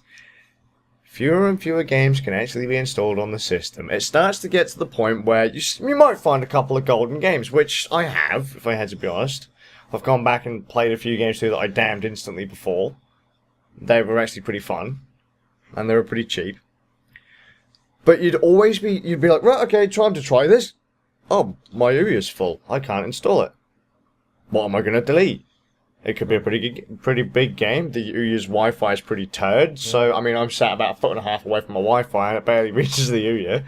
So it could take a while to reinstall the games. You shouldn't have to fuck around reinstalling. No. Particularly, I'm most interested if you delete. Is there any cloud storage? So if you delete, you'll get the saves will go. So yeah, you lose your saves then. Yeah, so. but Ouya will remember that you've purchased it. Thank fuck, if you've purchased it. But not many people buy Ouya games from what I've heard. I've bought a few. My son has bought one that I didn't realise he'd bought until I got the email through saying he'd bought it. That was nice. Was it a good game or? Sonic 4. But my kids are quite big fans of Sonic. So, and it was only $6, so I couldn't really complain. I wanted to cry at first. I was like, "What do you mean I bought an Ouya game? No!" But yeah, so it has 8 gigs of internal storage. That is not enough space for anything. Some of the games take up over a gig. Whoa! Yeah, I thought the whole point of Android was all meant to be all Order and Chaos Online is an MMO, and that takes up a gig.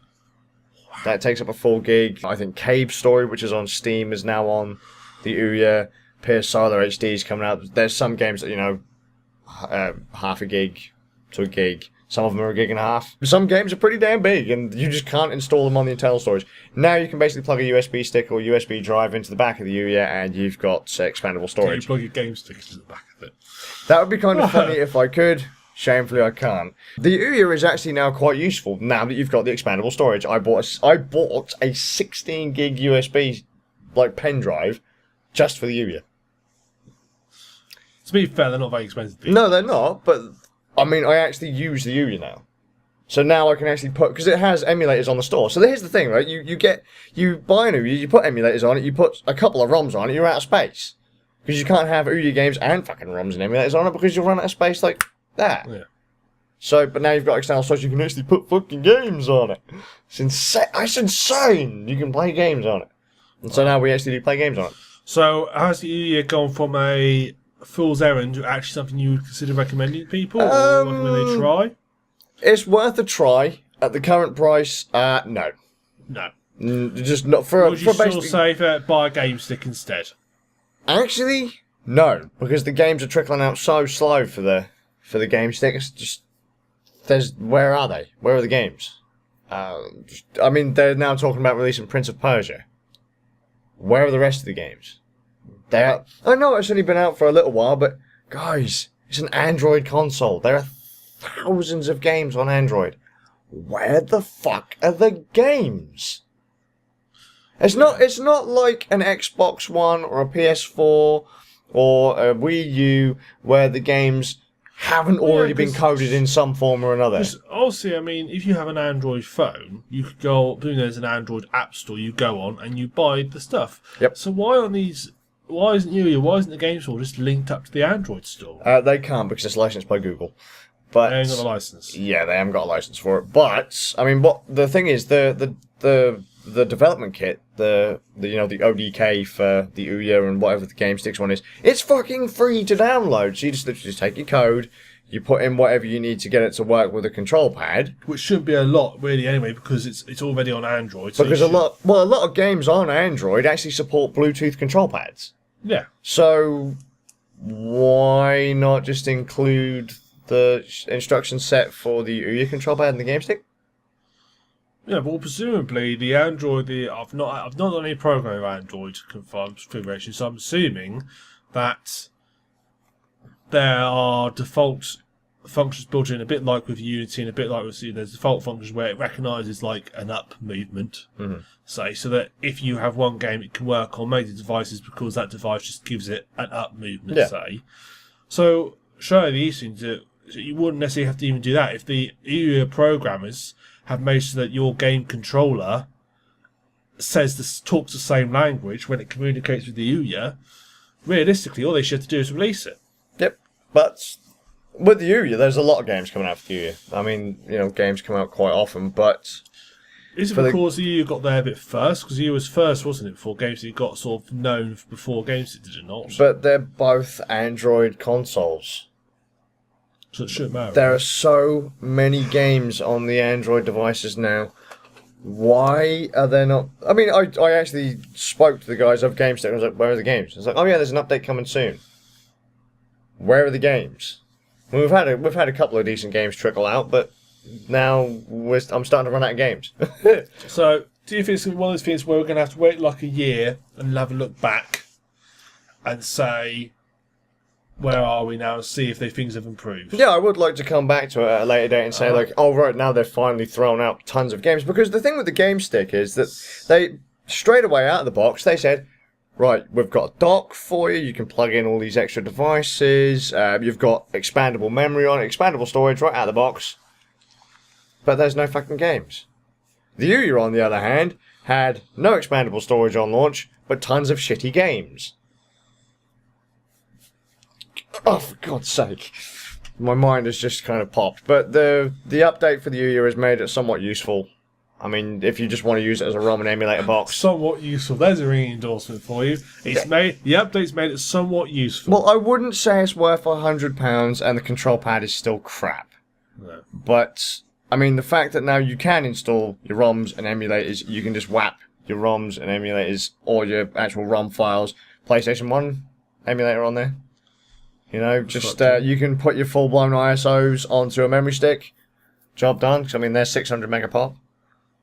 You can do it now. Yay! Yeah. You can play games. You can watch films on there because XBMC and all that is on there as well. So you can actually use the Ubi now. It's not limited by the storage, which was a huge thing for me. That annoyed the hell out of me because I had found some good games on it. Yeah. But you were being stifled by this lack of storage. Neon Shadow, Order and Chaos, Polarity, Saturday Morning RPG, which I slammed the fuck out of when I first played it, but I actually quite like it this time around. And a couple of other games.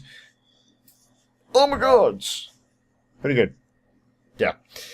Right, and another story. Let's just move on because I'm gonna be ranting all day about that. The PS4. It's finally launched in the UK. Hey! Does anyone actually care? I'm curious. I don't. I'm a PC gamer. Right, well, I still don't. I looked at it, I thought, yeah, my PC's better. Apparently the Xbox One and the PlayStation 4 have been plagued with problems on launch. Who'd have guessed? Right, so I still don't want one.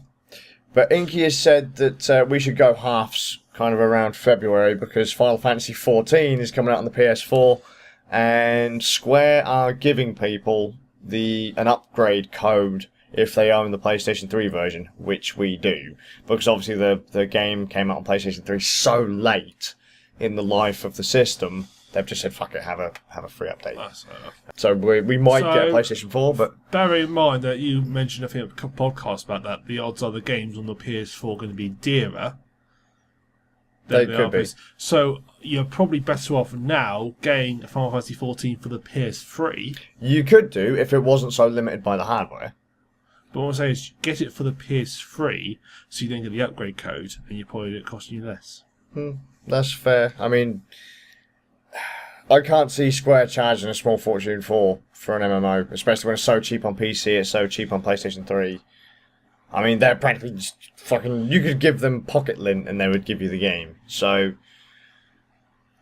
I really don't think they're going to complain either way. It's not going to cost you that much. It's an MMO. They can't charge so much for an MMO because it requires a subscription to play. Yeah. But, yeah, just... They're going to give us an upgrade. I wonder how the licensing works for MMOs on consoles. Because obviously, when you buy a game on a console, the reason they're so expensive is the fact that some of your money has to go into the back pocket of Sony or Microsoft. Do you think they get a share of the subscription fee? No. If it was on the Xbox, almost certainly, yes, they would. Because I've played MMOs on the Xbox, and you can only usually play them if you've got Xbox Live Gold, which is a subscription service. The game wouldn't even... Example. But from the subscription of the game, the actual game subscription, they wouldn't... Well, they wouldn't even let you play it.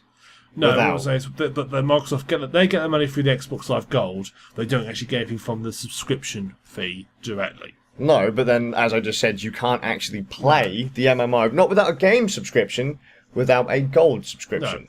So if you don't pay the double dip... But to be fair, a lot of gamers have gold anyway to play multiplayer games anyway. I never did. I did for a while, but I refused to start paying Microsoft. They charge... You got double dipped on Netflix, you got double dipped on MMOs, and tons of other services. There was no... it wasn't worth paying Microsoft in there. It just seemed like they were so greedy. Well, now you've got to look forward to that with PlayStation 4 as well. Yep, but that's the thing. I pay for PlayStation Plus. I pay a subscription to Sony already for the PlayStation 3. Because they give me games. And the games are of a higher value than the PlayStation Plus. They give you, I think it's something like £200 worth of games a year or something like that. I pay £40 a year for PlayStation Plus. Well, that's a fair deal. Yeah. If they're games you want to have, but that's fair deal. There have been some pretty good games. But whatever. But yeah, I'm still not interested in the PlayStation 4. We might get one. I'm not really all that sure. Yeah. To be honest, nothing really... There is still nothing that screams out to me about those two systems that makes me want to go out and buy the damn things. Just think he wants to play Final Fantasy 14, even though she hasn't played it in the last month. I was looking at it. My sister come through and asked about the PS4. I said, I'll get a picture of that for you.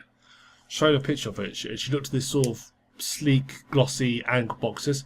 Oh, it looks just like a PS2. I said, in what way? In the way that it's a black box with a CD drive in it. Yes. Yeah. And it has a control So pad. I then picked up a PS2 and said, "Do you think these are the same?"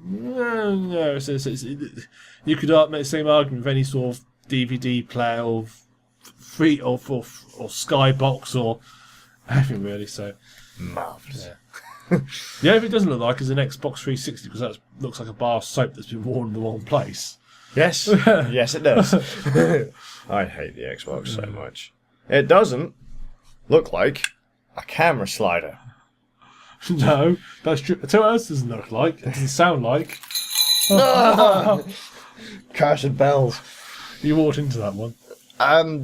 You put down here. I have. Your really detailed ones, I just put John Carmack as resigned from ID. Go on then. John Carmack's resigned from ID. There we go. Wow, that was a brilliant one. It was. John Carmack, ID Software. If I said to you Doom, I said to you Rage. Well, Rage, that's a bit of a black mark. Yeah, but... Well, to be honest, I forgot all the other Oh two my games they god. made. Didn't they do... Unreal Tournament was one of those? No, that was Epic. Didn't they do Wolfenstein? Yes, Wolfenstein. Yeah, Wolfenstein, yeah. Doom... They're doing They're good. a really famous company. They're the company that made Doom. They didn't do Quake, did they? Did they do Quake? I have no idea. They did. They did do Quake, didn't they? Cause, I don't know. You've just gone and... It was Quake and Unreal. I should research. You've gone and said that... You've gone and said the company now, and I've just gone and had a brain fart as soon as you started reeling off games, or as it's like Doom and Rage. I was like, I'm sure they were famous for something else. What was it? Yeah. Right, that's it. Clickety clack time. So we'll get back. Just bear with us, listeners. We'll get Oh back my to it. God. Here we go. Right, quick. I love the way that Doom and Rage were the only two games that came up in Google searches. Yeah, Google prediction. Oh, man. Right, quick. Yes, Okay. they did Quake. They did Wolfenstein. We did get more. And Commander Keen. I never played that. Is there anything else? No. Oh, that's wrong. I think that's if you go back up. Will you stop reading shit? Original owners, yeah. Well, John Carmack, okay. John Carmack. You were going to start complaining, but please don't tell me you're going to start complaining about John Romero right then. No. Everyone else would, but... I know. John Romero's been sort of beaten to death with a sort of wet dick, hasn't he, really, to be fair, so I'll leave him alone. That's what he gets for being so shit. So John Carmack, who basically, for many people, was id Software. I don't care. No, but for many people, that's who he was. You know, he's sort of a head programmer. He did a lot of the graphic engines. He's done a lot of work on ID Tech 4, 5, 3, 2, and 1, Unreal, and not Unreal. That's the wrong company. Fuck! What are you doing? I don't know. I'm the one that's supposed to talk crap, not you. It's 1:30 in the morning. I've been up since 8 o'clock. Feeding my house was We're going to get sacked. We're not even sticking to the script. According to the script, I'm the idiot. You're the smart one. You can't even keep to that, man. Christ, the editors are going to cut us out. What the fuck are you doing? Oh, right, I'll speak to the editor. He's next to me. I never noticed. So yeah, found it, but he's resigned to go work He's going to work as the Chief Technology Officer for Oculus VR, makers of the Oculus Rift. We already knew that was going to happen. We all knew it was going to happen, but now it's been made official. Whoop-de-piss. So there you are. id Software, no John Carmack. He'll probably die now. Yeah, we can only hope. Oh. Well, what have they fucking done? Honestly. Doom, Quake, Rage, and Wolfenstein, Right, and Doom, Commander King. Doom 2, Doom 3 was alright as long as you used the Last Man Standing mod. I hated Doom 3 entirely. Oh no, the game was crap. The story was crap, but Last Man Standing was brilliant. The whole thing about Doom 3 was... I don't know, everybody loved Doom 3. It was terrible. They hated it. Everyone hated Doom 3. All the reviews I read about it. You read reviews. That's your problem. You read reviews that people are paid to say something's good. It's a terrible game, was Doom 3. Terrible. The game itself was crap, but when you installed LMS, it was fucking hilarious. The fact that the game was so broken when there were two people running around the campaign mode, amazing. Just saying. Quake was alright. Well, 1 and 2 were. Right, see, we say that. Oi! Use a Quake one. What about fucking 3 Arena? I did not. I hated Arena. You suck. Go jump off a bridge. I hated Arena. See, now we're going back to the script. Yeah. Yeah. No, Arena was one of the fucking best Quake games. Nah, I disagree entirely. I absolutely detested Arena. Why? I bought it thinking it's going to be another sort of single player Quake game. It Yeah, wasn't. well, that's why you hate it. Well, yeah, because it wasn't. Because it was an wasn't arena Quake- shooter. It wasn't a Quake. That's why Quake 3 Arena. They should have called it Quake 3. They should have called it Quake Arena because Quake 3 implies a sequel. It wasn't a sequel. It was a different game. Boo hoo. So Quake Boo-hoo. 3, terrible. Boo hoo. Yeah. Wolfenstein. I've played Wolfenstein Enemy Territory. Wolfenstein 3D, Return to Castle Wolfenstein U. That game sucks. Rage. I keep meaning to buy but never have. So Doom, that's alright though. Did they make a Doom 4? No, it was No, Doom 4's in Quake that got a Quake 4. Doom 4's in production at the moment. Quake 4 was one where you got turned to a strog, wasn't it? Yes. Doom- Actually, I don't believe I was going to say I don't actually believe that I managed to play that game through without killing anyone. Yeah. Doom 4 is in production. In fact, that's the one they sort of. That's one they all. Whenever you do when they first did the Oculus Rift sort of demos, Because they did Doom 3 BFG edition for the Yeah. Oculus Rift, didn't they? Yeah. So Doom 4's in production supposedly. Never ever played a Commander King game in my life. I think I played one, maybe. I can't remember. This was like the old school days. Really old. What was Commander King? Remind me. I It vaguely was a side scroller. Yeah. I'm probably completely wrong though, but I can't remember. Wikipedia. Yeah, platformer. Yeah, platformer. Okay. See? Side scrolling games for DOS. Wow. Whoop the feckin' do. So yeah, he's left. In fact, he's the second high-level chap to have left.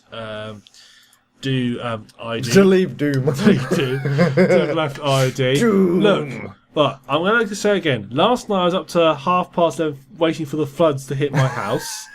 This morning I woke up at 7, felt the floor see if it was wet, and it was luckily dry. I've been at work all day. It's now 1. My brain's frazzled. That's why I'm getting it all mixed up. And I have no excuse really other than I'm an idiot. Yeah. Because, yeah, okay. Do you want to go on to your last story, or are you ignoring that for the time being? No, I would like to talk about it.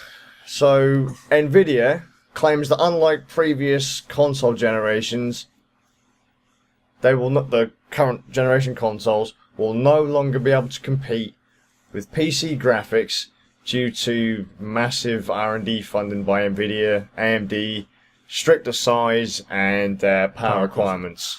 My counterpoint to that is, for a long time, consoles have never been able to compete with PCs anyway, because PCs slept from earlier. It's just that the game companies never made the games. Well, no, but like initially, when you looked at stuff like the Xbox 360, when it first came out, they had some pretty hardcore tech Yeah. in those boxes. For what, a year? Yeah, but that's the thing. PCs, you upgrade components whenever you feel like it. The console, you're Yeah. not supposed to. So, but what they're saying is that right now, They the don't. console has literally only just come out and they're already maxing it out because they're being told, look, you can't put the components in that require that much power. It's got like a set power draw and all that kind of crap. You can't compete, guys.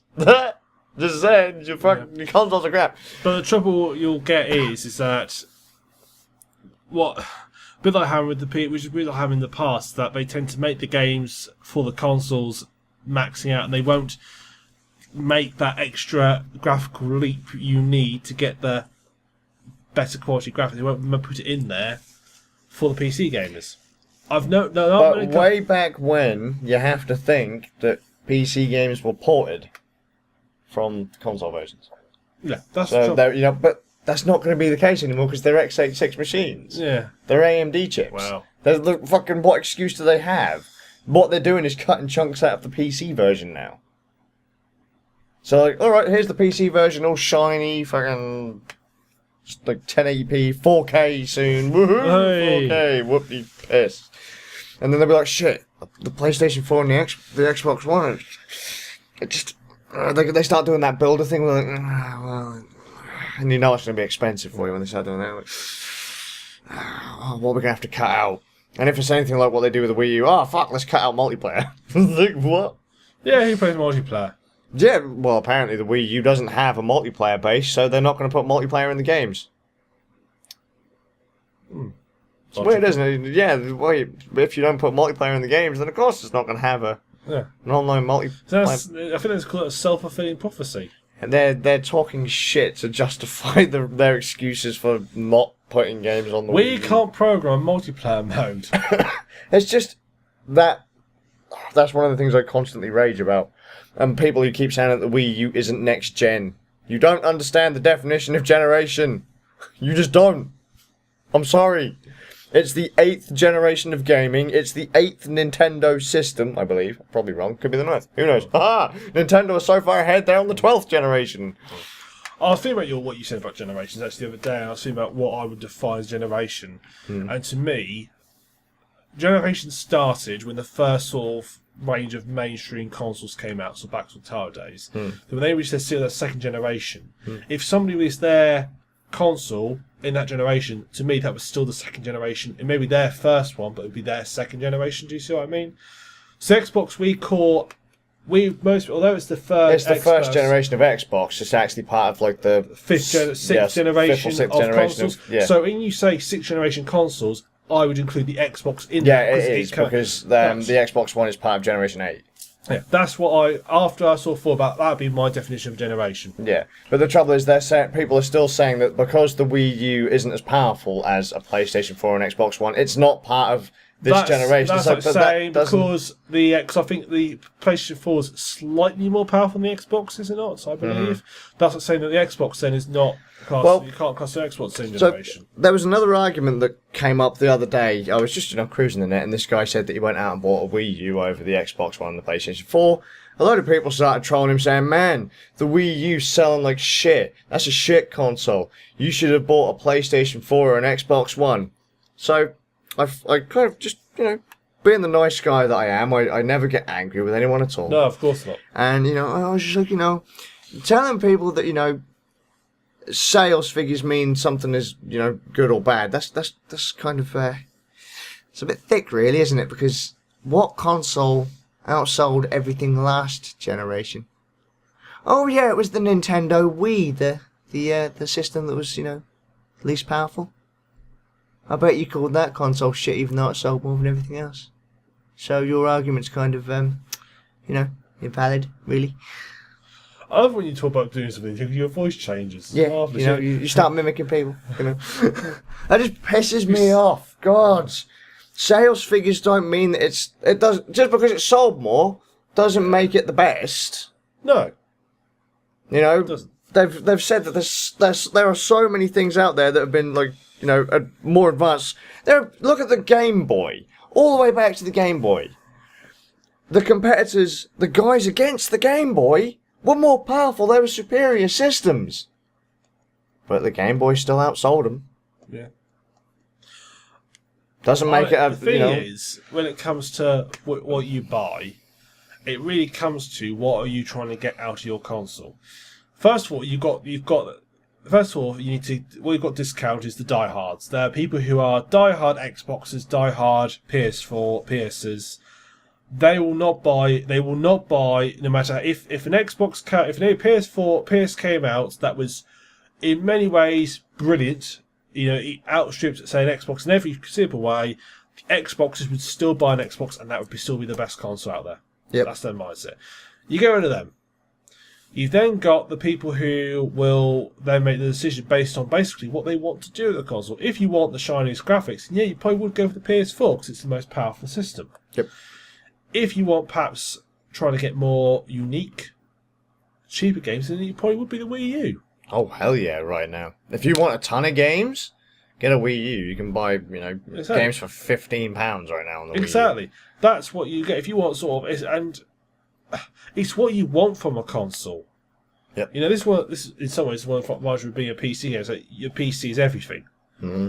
You can sort of customize the hardware to be a certain job, but fortunately, if you say you're into, say, like, I don't know, video editing or photo editing, fortunately, all the hardware you need for that is also the same hardware you need for gaming. Mm-hmm.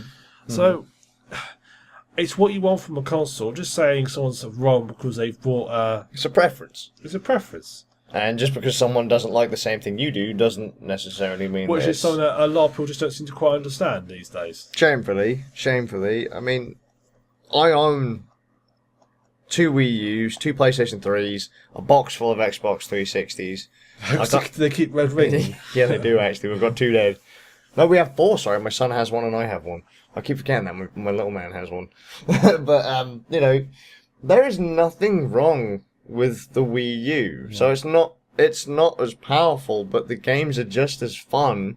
They play just as well. And people keep also bringing out that, but the Wii U has no third-party support. Neither did the Super Nintendo. Just saying, guys, you know, some of the companies were like, hey, fuck, we're not going to publish for you guys way back when. This has happened before. They're still here. Just saying, you know, putting things out your asses. Buy what you like. And what I always like to say to people when someone says, oh, yeah, well, you get all the top-notch games like, you know, I like for the graphics like with Call of Duty. Well, not being funny, Call of Duty is using an engine that's 15 years old. I think it's Quake. Was it 15 years when Quake 2 came out? Or was it older than that, I think? Yeah, they ain't using the Quake 2 engine. Are they not anymore? No. I think it was Arena's engine. Oh, I always thought it was Quake 2 engine they were using. Fuck if Unless I Arena was using the Quake 2 engine modified. I have no idea. I didn't fucking care. All I know is that all the tricks you could use in Arena, you could use in Call of Duty Modern Warfare. So that makes sense. Whoa. Quake engine! Fuck off, Call of Duty. You ruin everything, you piece of shit. You know, it's another section, Luke. You know what that means. I can't wait for Christmas to be over.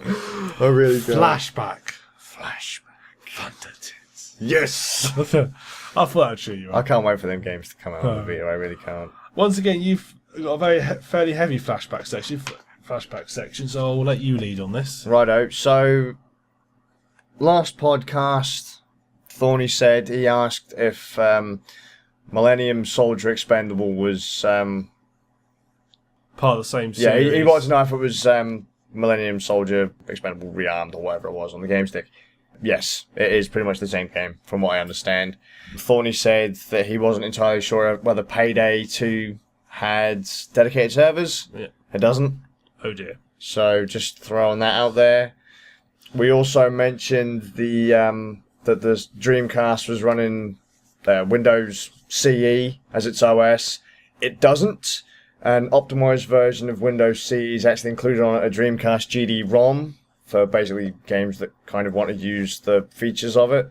So it's actually right on the disk. So developers can actually include features. If, like, say, it was updated, the features that they wanted to use would be the stuff that was put into the thing. So rather than having to update the OS on the system, it would all be included on the disk, I suppose. So all the newest features and performance enhancements would be included on the disk. So you wouldn't have to say like, oh look, here's Windows CE. Oh crap, my Windows CE disk is out of date. So when you say so you mean it was using its common language runtime, what we have now, or what is now .NET? It was using that rather than using it as an operating system. It wasn't using C as an operating system on the actual console itself. No, it's just using its common language system to get functions. I guess. I can't remember. I can't remember if they said they was using DirectX as well on there, which actually terrified me. Well, it makes sense if you because obviously what it's. I'm trying to get sort of remember what C was using. I think C was using what they call the common language runtime. That's now .NET, which is basically a preset set of existing commands and functions built into the operating system that any program can use. But not every game used them. Yeah. So basically, if the game was built around those functions, then bam, it was on the disk. If not, then. But yeah, so it wasn't actually on the system. I just wanted to kind of check that out and put that in there. Just in case people, because when Thorny initially said, "Hey, you know, Windows CE is actually on the system," I was like, "Really?" I wasn't entirely. I was a bit shocked about that. So, no, it's not. No, it's not. I can see where the confusion came from. Yeah, it was just cause it's on the front of the console. But I always remember hearing that there was an actual separate disk for Windows CE, but it turns out that it was actually just embedded on. It seems, in some ways, odd to me. Because if I was doing it, I would have made, rather than having to have an operating system on the console and then another operating system on the CD, I would have made it so that the console had the operating system on it, based on it. Kind of like modern systems, yeah. Yeah, and then when you import the CD in, if the CD had a more up-to-date version, it would update the console. system. So your console would have to update itself, the CD would do it for it, but the CD would only then have to carry But then Yeah, that would have Dreamcast. meant that they'd have had to have put on some kind of, expandable storage in the Dreamcast, really. There would have had to have been actual space on the Dreamcast for you to write shit to. Yeah. And this is a console from way back when. Yeah, I suppose. 1999. No. Like, they were used to sticking cartridges in the back if you wanted expandable memory and stuff like that. You just, no. No. No. Oh, well, fair enough. But, that would, no. I'm just saying no. Fair enough. Because, a GD-ROM was a gig. So, if there's new features, just bung it on the disc. The Dreamcast made enough noise as is, so why not? What else was there that we mentioned last time? That was it. I mentioned that Facebook required you to have a Facebook account to log in. What I meant to say was Netflix, in some form or another. But then I kind of threw in there that I could be wrong. You've chimed in and said that you didn't need a Facebook account, but you can link it to Netflix. Yes, annoyingly links it to it. Yeah, I just remember the first time when Netflix got launched in the UK. I went to netflix.co.uk and it said, hey, yo, log in my Facebook account. The second I see that, I don't even bother. If it's in small print, if not, then sign in with a username. Fuck it. I don't want to know. I will not sign into a website if it requires Facebook. Ever. If it asks me to link with Facebook, no. Whatever. So, basically, I kind of fucked up and I kind of didn't. It threw it right into your face to say if you wanted to, small print, don't. Because they wanted to obviously kind of tie you in to share everything. Yeah. Which they do, because Spotify is one of the ones that they changed so that you now have to have a Facebook account to use Spotify.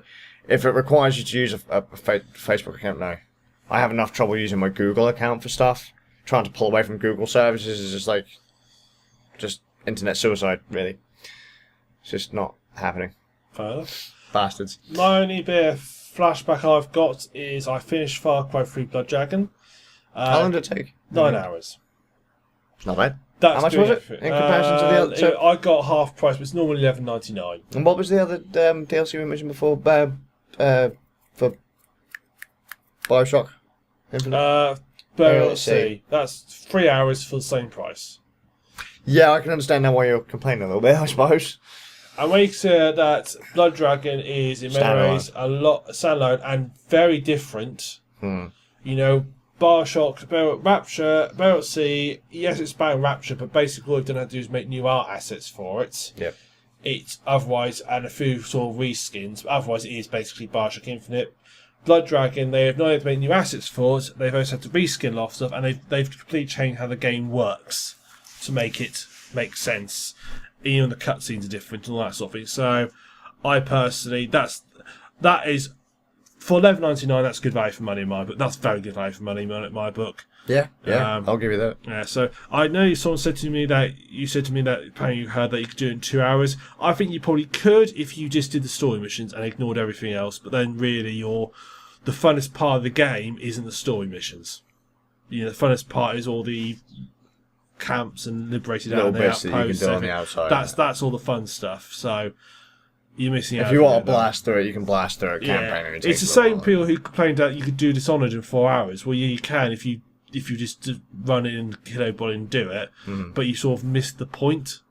Yeah. It's meant to be a game about sort of exploring and So yeah. Trouble is though, gamers these days don't really have a lot of time unless they're the kind of guys that live in their parents' basements and stuff. I disagree because I don't have a lot of time to play games, but I like to enjoy the game, and rushing through it, I wouldn't enjoy it. No, it's more a case of the story mode is so short because gamers don't tend to have a lot of time. They try to put as much as they can into a short, and then the exploration stuff. Seriously, a lot of the time when I play games, once I've done the story, I don't bother with side quests or the extra stuff. You see, on the opposite, I won't do the story until I've done all the side quests I can. I do as many side quests as I physically can, and to the point where I have to do the story to move on. Yeah. I get it. It's just, I've got a wife, two kids, and I just don't have time to fuck around.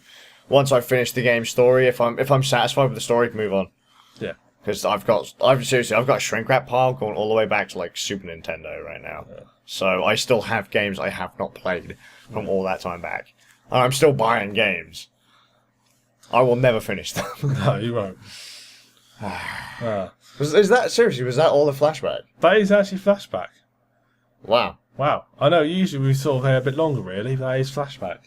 We did kind of cover a fair bit there. But... We did. We're getting too informative now, so we're not rambling like we used to. Oh man, we better... Spare ramble. So, Luke, do you like apples or oranges? You know, that's a bit of a toss-up, really, because... green or red apples? Red. Oranges. Really? Yeah, I'm going No, oranges. you can never beat apples. Oh no, for some reason I want to cook an apple now. We could do. That's it. That's how we can expand the podcast. We'll do a cooking session on the podcast. That'd be good. Don't cook. Don't cook with me. I go OCD. Asda should still be open.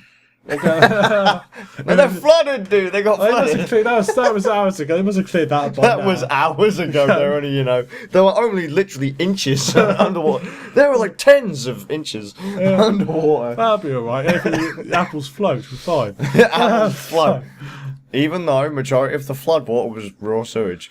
No, those ones came over the. Oh, that actually did come over the Yeah, quay, they didn't it? did, It was just yeah. in the centre of town that it was. Well, yeah, everything backed up, didn't it? Poor McDonald's. Oh my god. Krusty Krab. Yeah. You see? That's how we make flashback last long. There you go. I loved some of the artwork that came out about the 2013 floods of last off. Do you remember the film Day After Tomorrow? The one about the kind of end of the world and the ice age I coming? never saw it, but I heard about it. Basically, they had I think the poster art for it was the Statue of Liberty and a Yes, massive it was, tidal yeah. wave. And we had It was- Lost Off train station with a tidal wave coming up to it. And it was the day after tomorrow. Oh, So I don't have a very Suffolk or Chavy accent though. People assume I'm Australian, so I can't really do it. yeah, we had a chap woman who's worked at our store. She used to come from Ipswich, and she had quite a strong Suffolk accent. Until we moved down here, and it sort of mutated and so. But she had hard Australian all the time. It mutated. It did mutate. That's terrifying. It is Did terrible. she start shooting laser beams out of her eyes? No, she didn't do that. Damn. She wasn't a blood dragon. Wow. Right, so on to our next section. We've padded it out. The We've producer's padded it. going to be happy with this one. Yeah, next section. Oh no! Now, I'm so glad. Right, is there any other kind of festive, jingly things that can happen at any other time in the year? no. Thank fuck for that. Yeah. Fucking Christmas. Good, because what we do next year for Guy Fawkes, I'll bring some fireworks in. We're going to let off some fireworks in the house. Wow. It is. Ah, boom. We'll be taking that The down. house is burning down. The house is burning No, down. we are going to be taking the podcast to the pub if that's the case. Yeah. Lots Well, of beside flammable the stuff pub. there. Yeah, that'd be awesome. Oh, good. Boom! Right, we've got a once a year very special section. I did call this the Rand Nerds Awards, but I only managed to think of one thing to put in it. I was going to do things like sort of best title set, best sort of menu screen, or Wow. Yeah. That'd be really bad considering the podcast has been running for a while and, well, I haven't played that many games this year, so... no. So I thought best menu screen. I also thought best credit sequence. I haven't completed many games this year. Exactly. So yeah, this was so. In the end, I thought let's just stick to game of the year. Okay, cool. So, would you like to go first, or would you like me to go first? I'll let you go first, dude. Alright, my game of the year is Bioshock Infinite. Wow, I would have never have guessed. Why not Far Cry 3 Blood Dragon, man? Why? Why? Blood Dragon was fun. Bioshock Infinite is a game that actually made me... This is going to sound stupid. I didn't know any Silent Hill because the Silent Hill is pre-Gumph. But it let me see into a world, in case you're not familiar with it, Bioshock Infinite is set in 1912 on a floating city.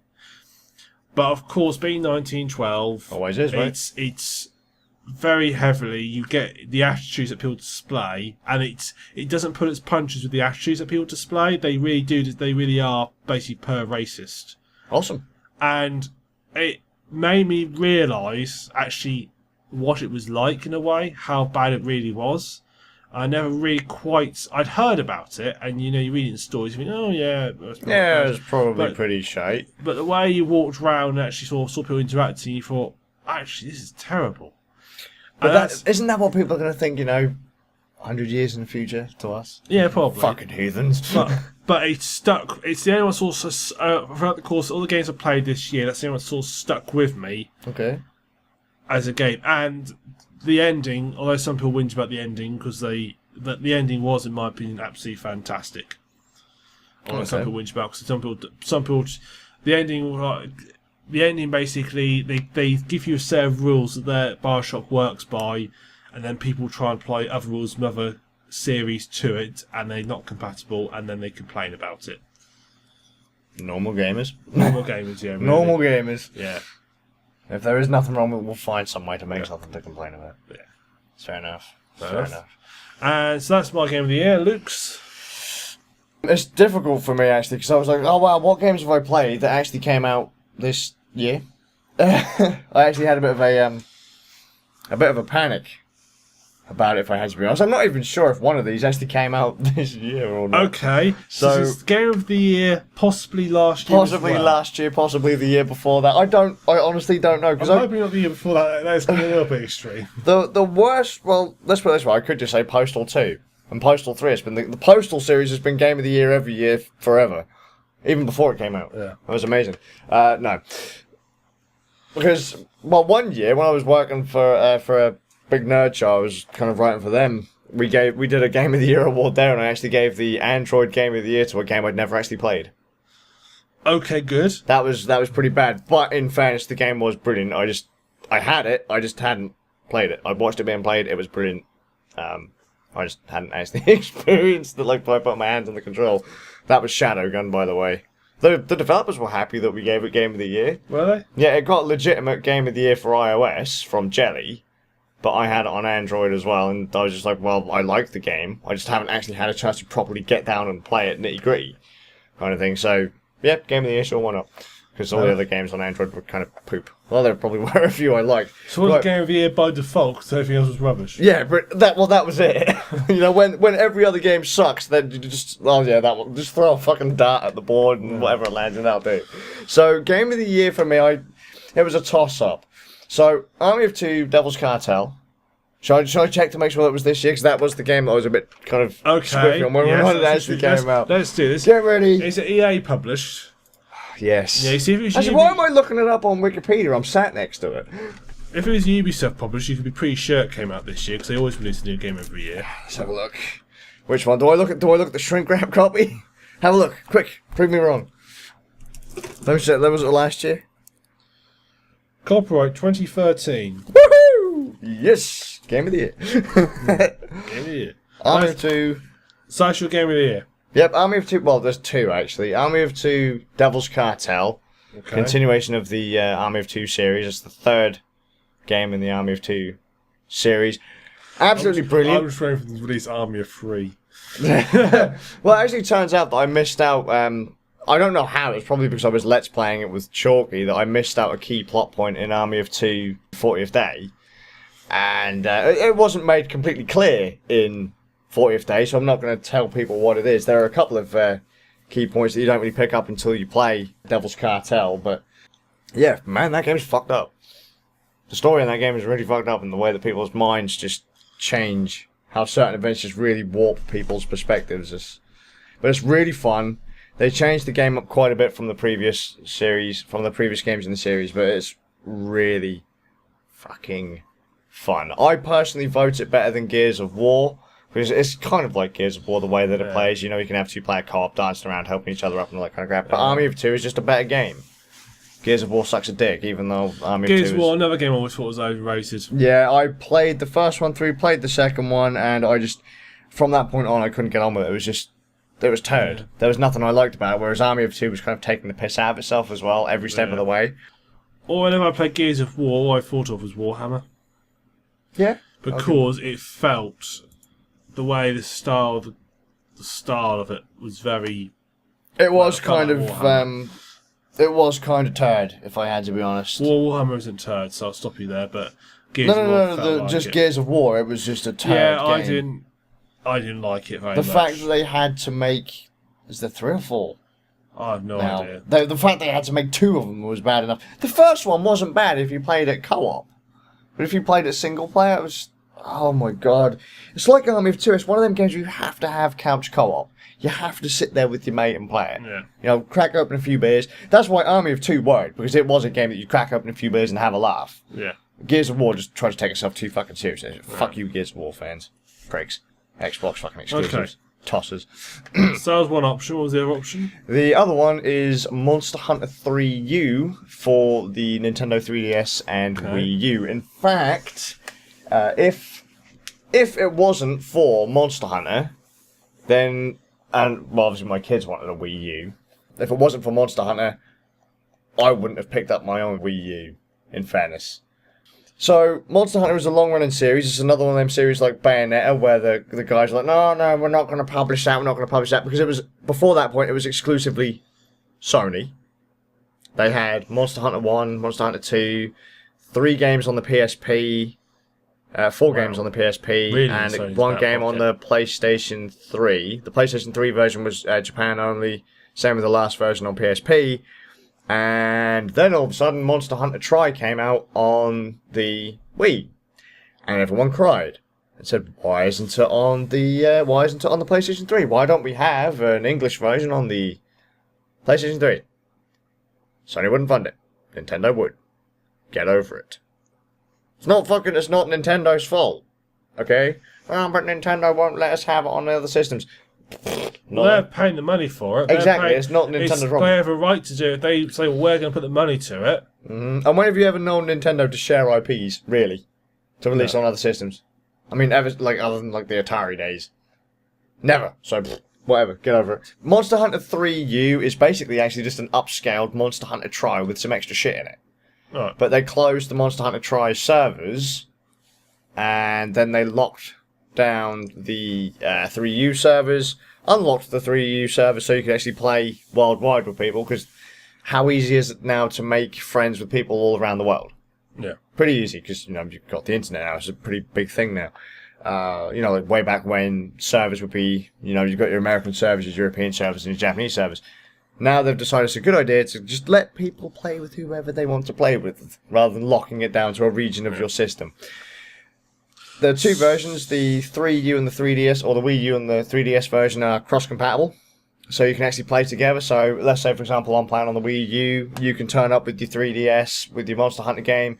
You can play multiplayer with me from your 3DS. So that's kind of cool. You can actually, if I had both versions, which I do, for the Wii U and the 3DS, if I'm in the middle of a hunt, or I want to go on a hunt, but I want to go let's say, for example, I'm going on a holiday, and for some reason I want to take Monster Hunter on holiday with me, because, I need a friend on holiday, right? I can actually transfer my Hunter from the Wii U version onto the 3DS version, and vice versa. Everything transfers over quite nicely. Okay. So, yeah, cool. So, are we going to pick one? Both. So you're having games of the year? Yes, games of the year. Okay. Well, because it's one of them is Xbox 360 and PlayStation 3. Okay, fair enough. The other one is literally only for Nintendo. Okay, that's fair enough. So, because I know not many people actually have both. they don't have a Wii U, and no. Monster Hunter is kind of not many people get Monster Hunter games. They just don't. They're not particularly popular over here. It's a very Japanese game, so okay. I just figure it could do with a bit of credit, because it's a really well put together game. There you go. Monster Hunter 3U. Great. It. So on to our last section. You know what's coming, don't you? Fuck, I'd laugh if everyone else subscribed to the podcast just for the bells. Weird news stories. I've got 6. Oh my god. Okay, fine. Okay. So, when you moved into this place, here, where you live. Yeah. Where you live. Yeah. You know, that place in the sticks. Did you sort of do any sort of research online? Did you have a look at any of the photos online of it, or did you sort of come around and Well, we couldn't get any kind of photos of it other than Google Street View, which was out of date because no one had lived there for about 1.5 years, 2 years before. Okay. Well, sometimes it's worth looking online, because you may find your house might have more things into it, because on Rightmove, a house was put on advertised on rightmove.com with a cannabis farm in it. Eh? A 2-bedroom house is in Bristol. It was advertised online and with what looked like a cannabis farm on the bedrooms. It turns out that the house had been raided by the police. They took away some of the stuff as evidence, but left a lot of it behind. So the estate agents went in, took the photos as it was, thought, yeah, that looks legit. There's a room full of like plant pots, ventilation pipes, soil, fertilizer, fans, cabling, all the stuff you need to grow cannabis, and just post it online. Cool, I'm there. Yeah. It's a lovely place. It's a terrace house comprising entrance hall, lounge, open plan kitchen, dining room, 2 bedrooms, and first floor bathroom. Sounds quite a nice place. And cannabis farm. Yeah. Got gas central heating, which you probably need if you're growing cannabis, because you need a lot of warmth, don't you, for that? I believe. Maybe. What are you the dealer here? Yeah. You're not telling me something Yeah. here. Double glazing, which again keeps the heating for you. Pleasant rear garden, probably because you're so high on the cannabis plants outside the rear garden. No one would chain because everybody's in prison. £130,000 and it's yours. Cool, I'm in. Okay, fair enough. I don't know if the cannabis farm is still there. They might have moved it now. Oh, damn it. Okay. Well, that's weird because I don't actually smoke, so. Well, you could chew it, I suppose. Okay, I suppose. Do you think they could sell it as an ongoing concern?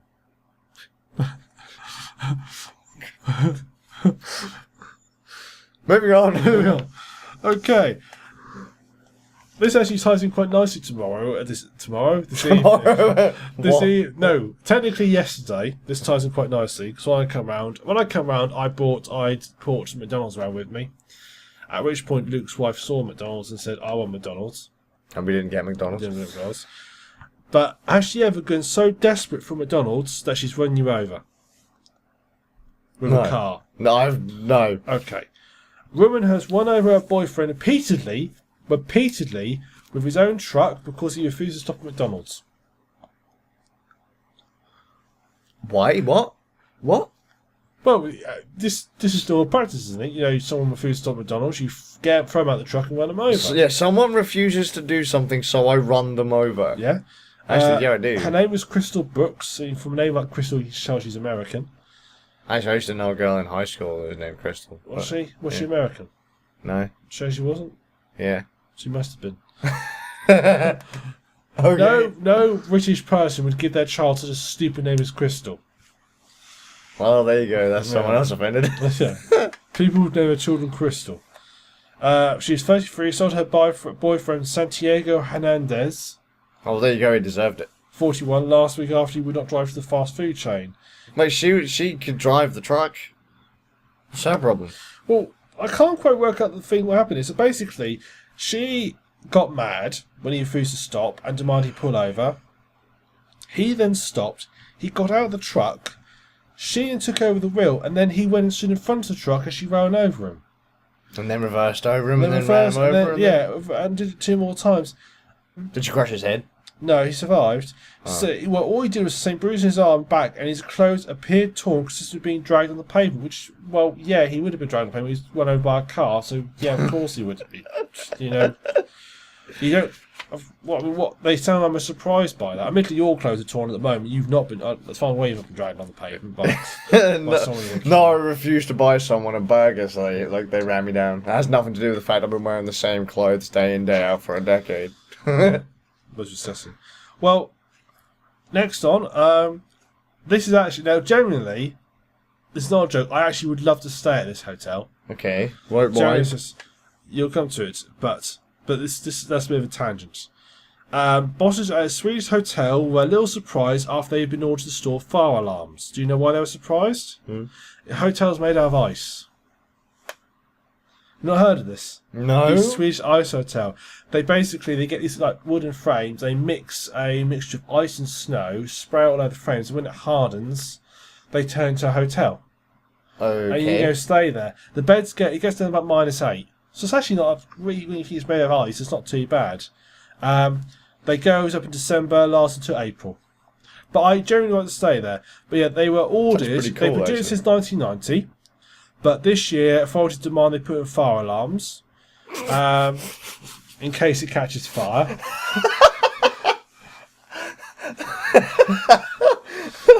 Oh my!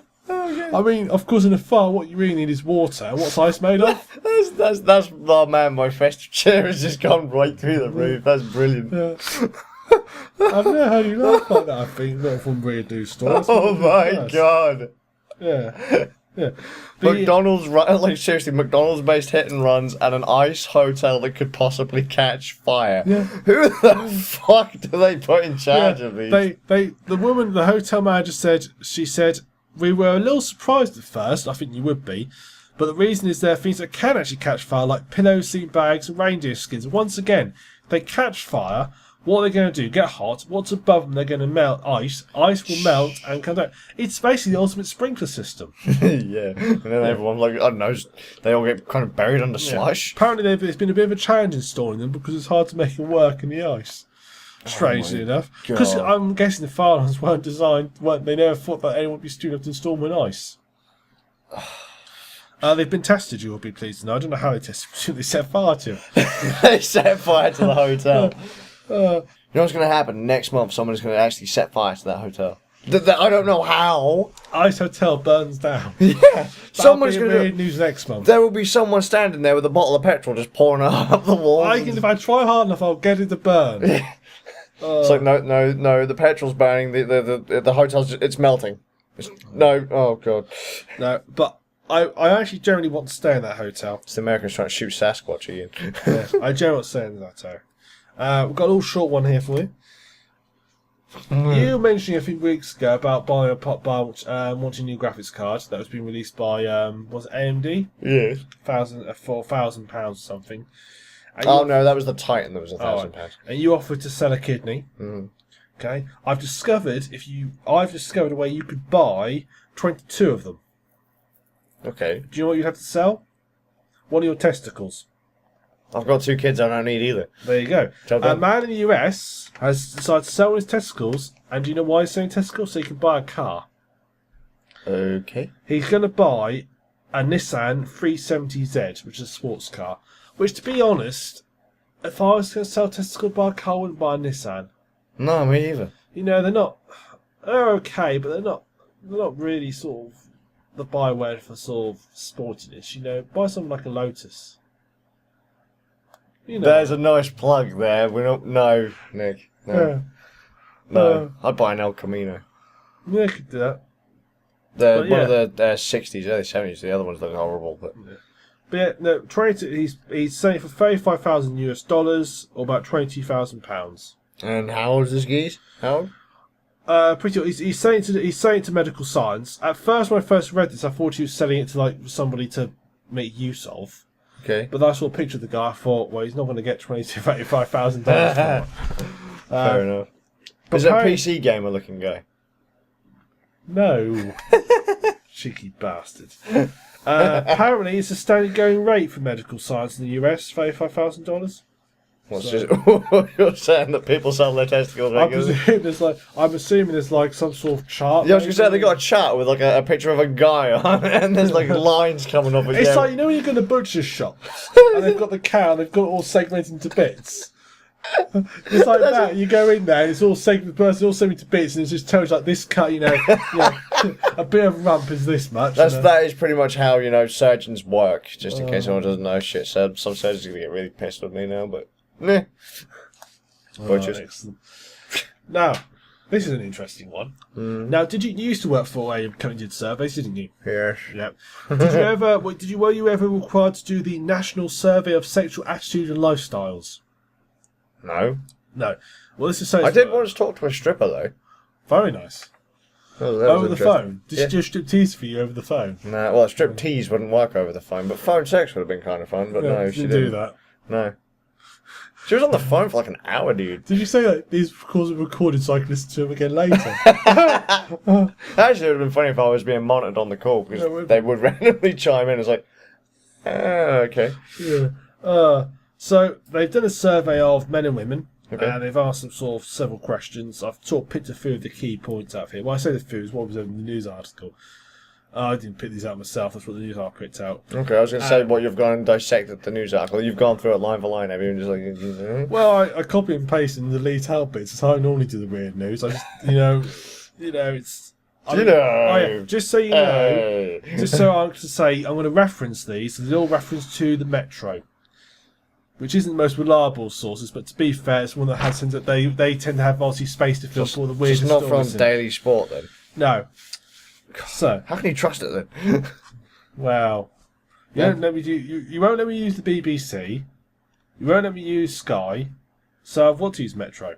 All right, I'll let you have it. Okay. Go on. So they asked men and women how many sexual partners they had on average. Women said 7.7, up from 3.7 just 20 years ago.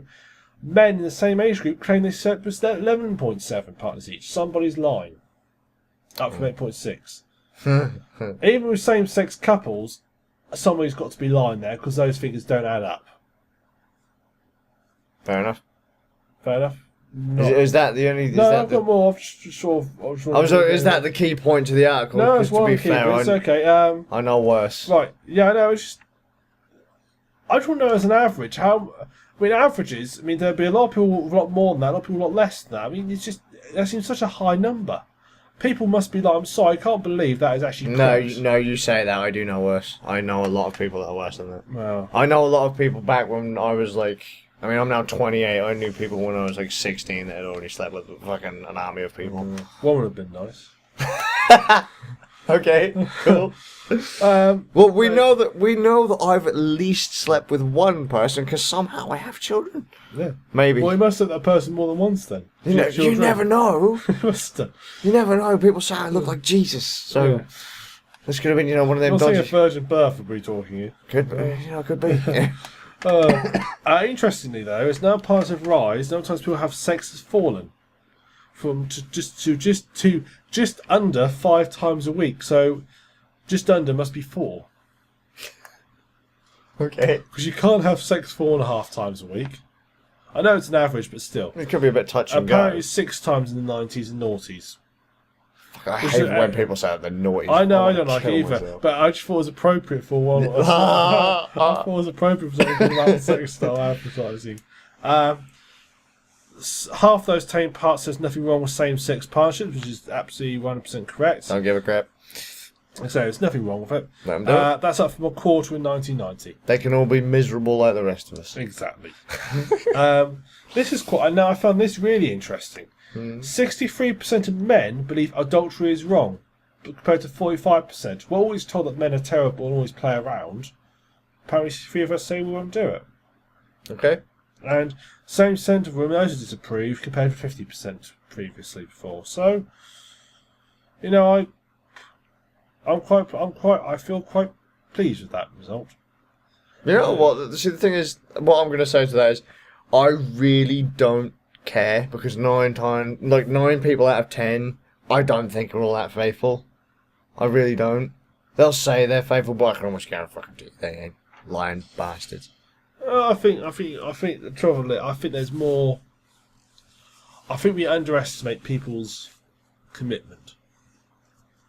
We do? Perhaps I have a romanticised view of the world, but Yes, you do. I like to think that people are a bit more honest and open and Right. honourable than that. As I said, I know many people that have slept around like you wouldn't believe. Yeah. It's just no, and it's not a small number of people that I know. It's not like, oh yeah, like only 2 people out of 100 people I know have been like that. No, majority of them. Don't depress me. I'll get the jingle bells out again. Yes, the world is peachy and happy. Fantastic. When it's peachy and happy, you know what that makes me feel like doing? Ringing the journey. Right, that's it. Everyone sleeps around and fucks like rabbits. No, I can't win, can I? No, you can't. I have control of the jingle bells. Yeah. The funny thing is that the New Year's Eve podcast comes out and it'll start ringing jingle bells. No, that'd be gone Christmassy. They'll be gone, they'll be We gone. made it. We made another one. Somehow. Well, you think we made enough? I might have to cut all this out. I mean, the editor might have to cut all this out. Yeah, the editor. 'Cause Our production team will look at it for us. Yeah, the script is so fucked up. We might even get the sack because people are going to now stop believing that we know anything that we don't know because we're just making it up as we know go. anything that we don't know. Yeah, we're pretending that we know all this kind of stuff and we know nothing really. I'm confused. Yeah, I know, me too. I'm not meant to get confused. Yeah, well, you got... What time is it now? Holy hell, it's gone 2 in the morning. Hey! Hey! I want to buy a Christmas tree today. Have you? Yeah, real one. Why would you buy a real one? Because they smell nice. They fucking smell... Let's get a car air freshener. Artificial ones look artificial. Well, yeah, because they're artificial. So that's why I have a real one. People don't ask for, I don't know, breast implants because they look real. They want big tits. I don't buy a fake I Christmas don't like tree. that. I don't like people who've had, but I think they always look wrong. I don't want a fake tree because I want pine needles on the floor.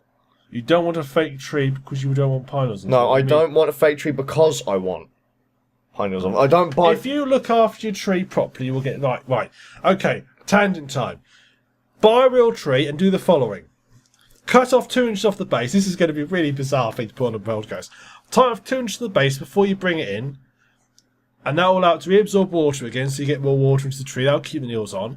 Before you bring it in, give it somewhere to acclimatise, like a porch or a kitchen where it's warmer than outside, but not as warm as the rest of the house. Do it for 24 hours to give it a chance to acclimatise to warm temperatures. Do not put it near a radiator. Make sure you keep it well watered. It will drink up to 1.5 litres a day. Do not put hairspray on it. That will dry out Why more. do people put hairspray? Because they think it keeps the needles in. Why would... Oh, I hate people. But it all does is it actually makes the tree more flammable.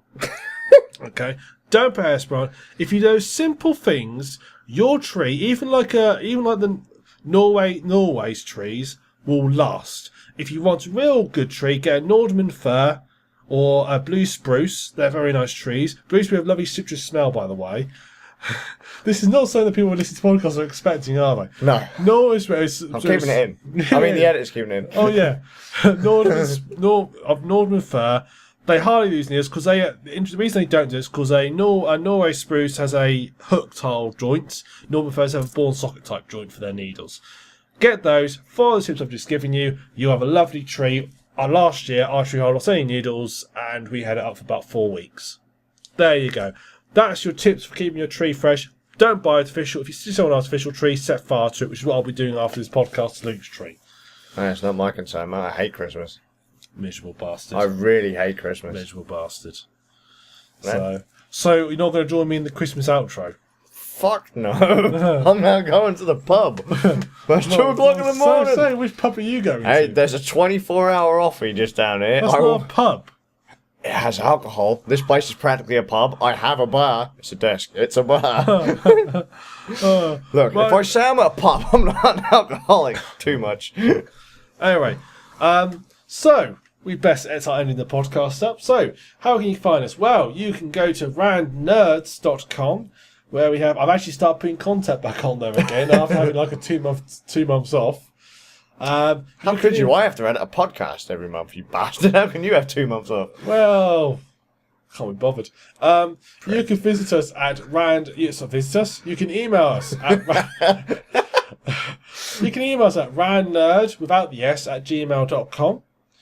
You can follow us on YouTube at youtube.com/randnerds. You can follow us on Twitter using username randnerds. You can follow us on Facebook using username I don't know, man. randnerds. This is sounding really complicated. Yeah. I can't do it. Google, Is there a button that we can press? there are all links on the website. Basically, go to randnerds.com. It's all on there. But what if... Somebody email us because I'm getting fed up just getting spam. Yeah, I have noticed we get a lot of crap coming through that email address. We've got 4 followers now of our blog. Really? But I don't know if you looked at them, they're all artistic people. What the fuck are they doing following us? I don't know. They try to just... I have a theory of why they're following us, but I don't know. Go for it, just in case they listen. But my theory is, if they are listening through emails, I'll know they're listening when they all unfollow us. So Go on, there you. I think because if you search for Rand Nerd in Google, you get loads of stuff about Ayn Rand. Rind? Is that her name? Is it Ayn Rand, isn't it? Ayn Rand. The one who wrote Atlas Shrugged. Right. And it's all about objectivism. If you play Bioshock, that's basically what Andrew Ryan's into, is objectivism, which basically look out for yourself and nobody else. Okay. And there's a load of, for some reason, there was obviously a TV link why Ayn Rand became a hero for nerds everywhere. Okay. And basically it's been repeated everywhere. I think because she's a bit of an art, sort of thing that sort of artsy people seem to like, I wonder if their followers they think was something to do with that. That's just a theory. Idiots. Yeah. We'll soon find out. If I'm right, then perhaps I'll get some emails. Can we just explain the name of the podcast in the next episode? In the next episode. Yeah. Yeah, we will. Because no one's going to get to, 2 hours and 30 some odd minutes. I do. I listen to it. And I have to listen to it, because, the editor has to listen to it. This is really hard, man. It is. So you know that guy that actually cares about the quality of the podcast but is never satisfied with it? That dickhead. He has to listen to it. I know he's a tray. Yeah, I know. I can't stand Giving us working this with him. crappy fucking I can't script. stand working with him. Giving this crappy script every Do you know goddamn how to month. go around his bloody house all the time I these know. days? I keep having to fucking... I have to come through from that other room to come here. Oh my god, man. It's really annoying. Fucking long hair bearded prick. But no, that's your... We'll explain the meaning of the podcast in the next episode Yeah. of Rand Nerds. Join us then, in the new year. About Ayn Rand. Have a Merry Christmas, everybody. I've been Nicholas Jackson. And I'm Luke Roberts. And he's a miserable bastard. Fuck you, Christmas. As you Whatever can it see. is you choose to celebrate. Merry Christmas.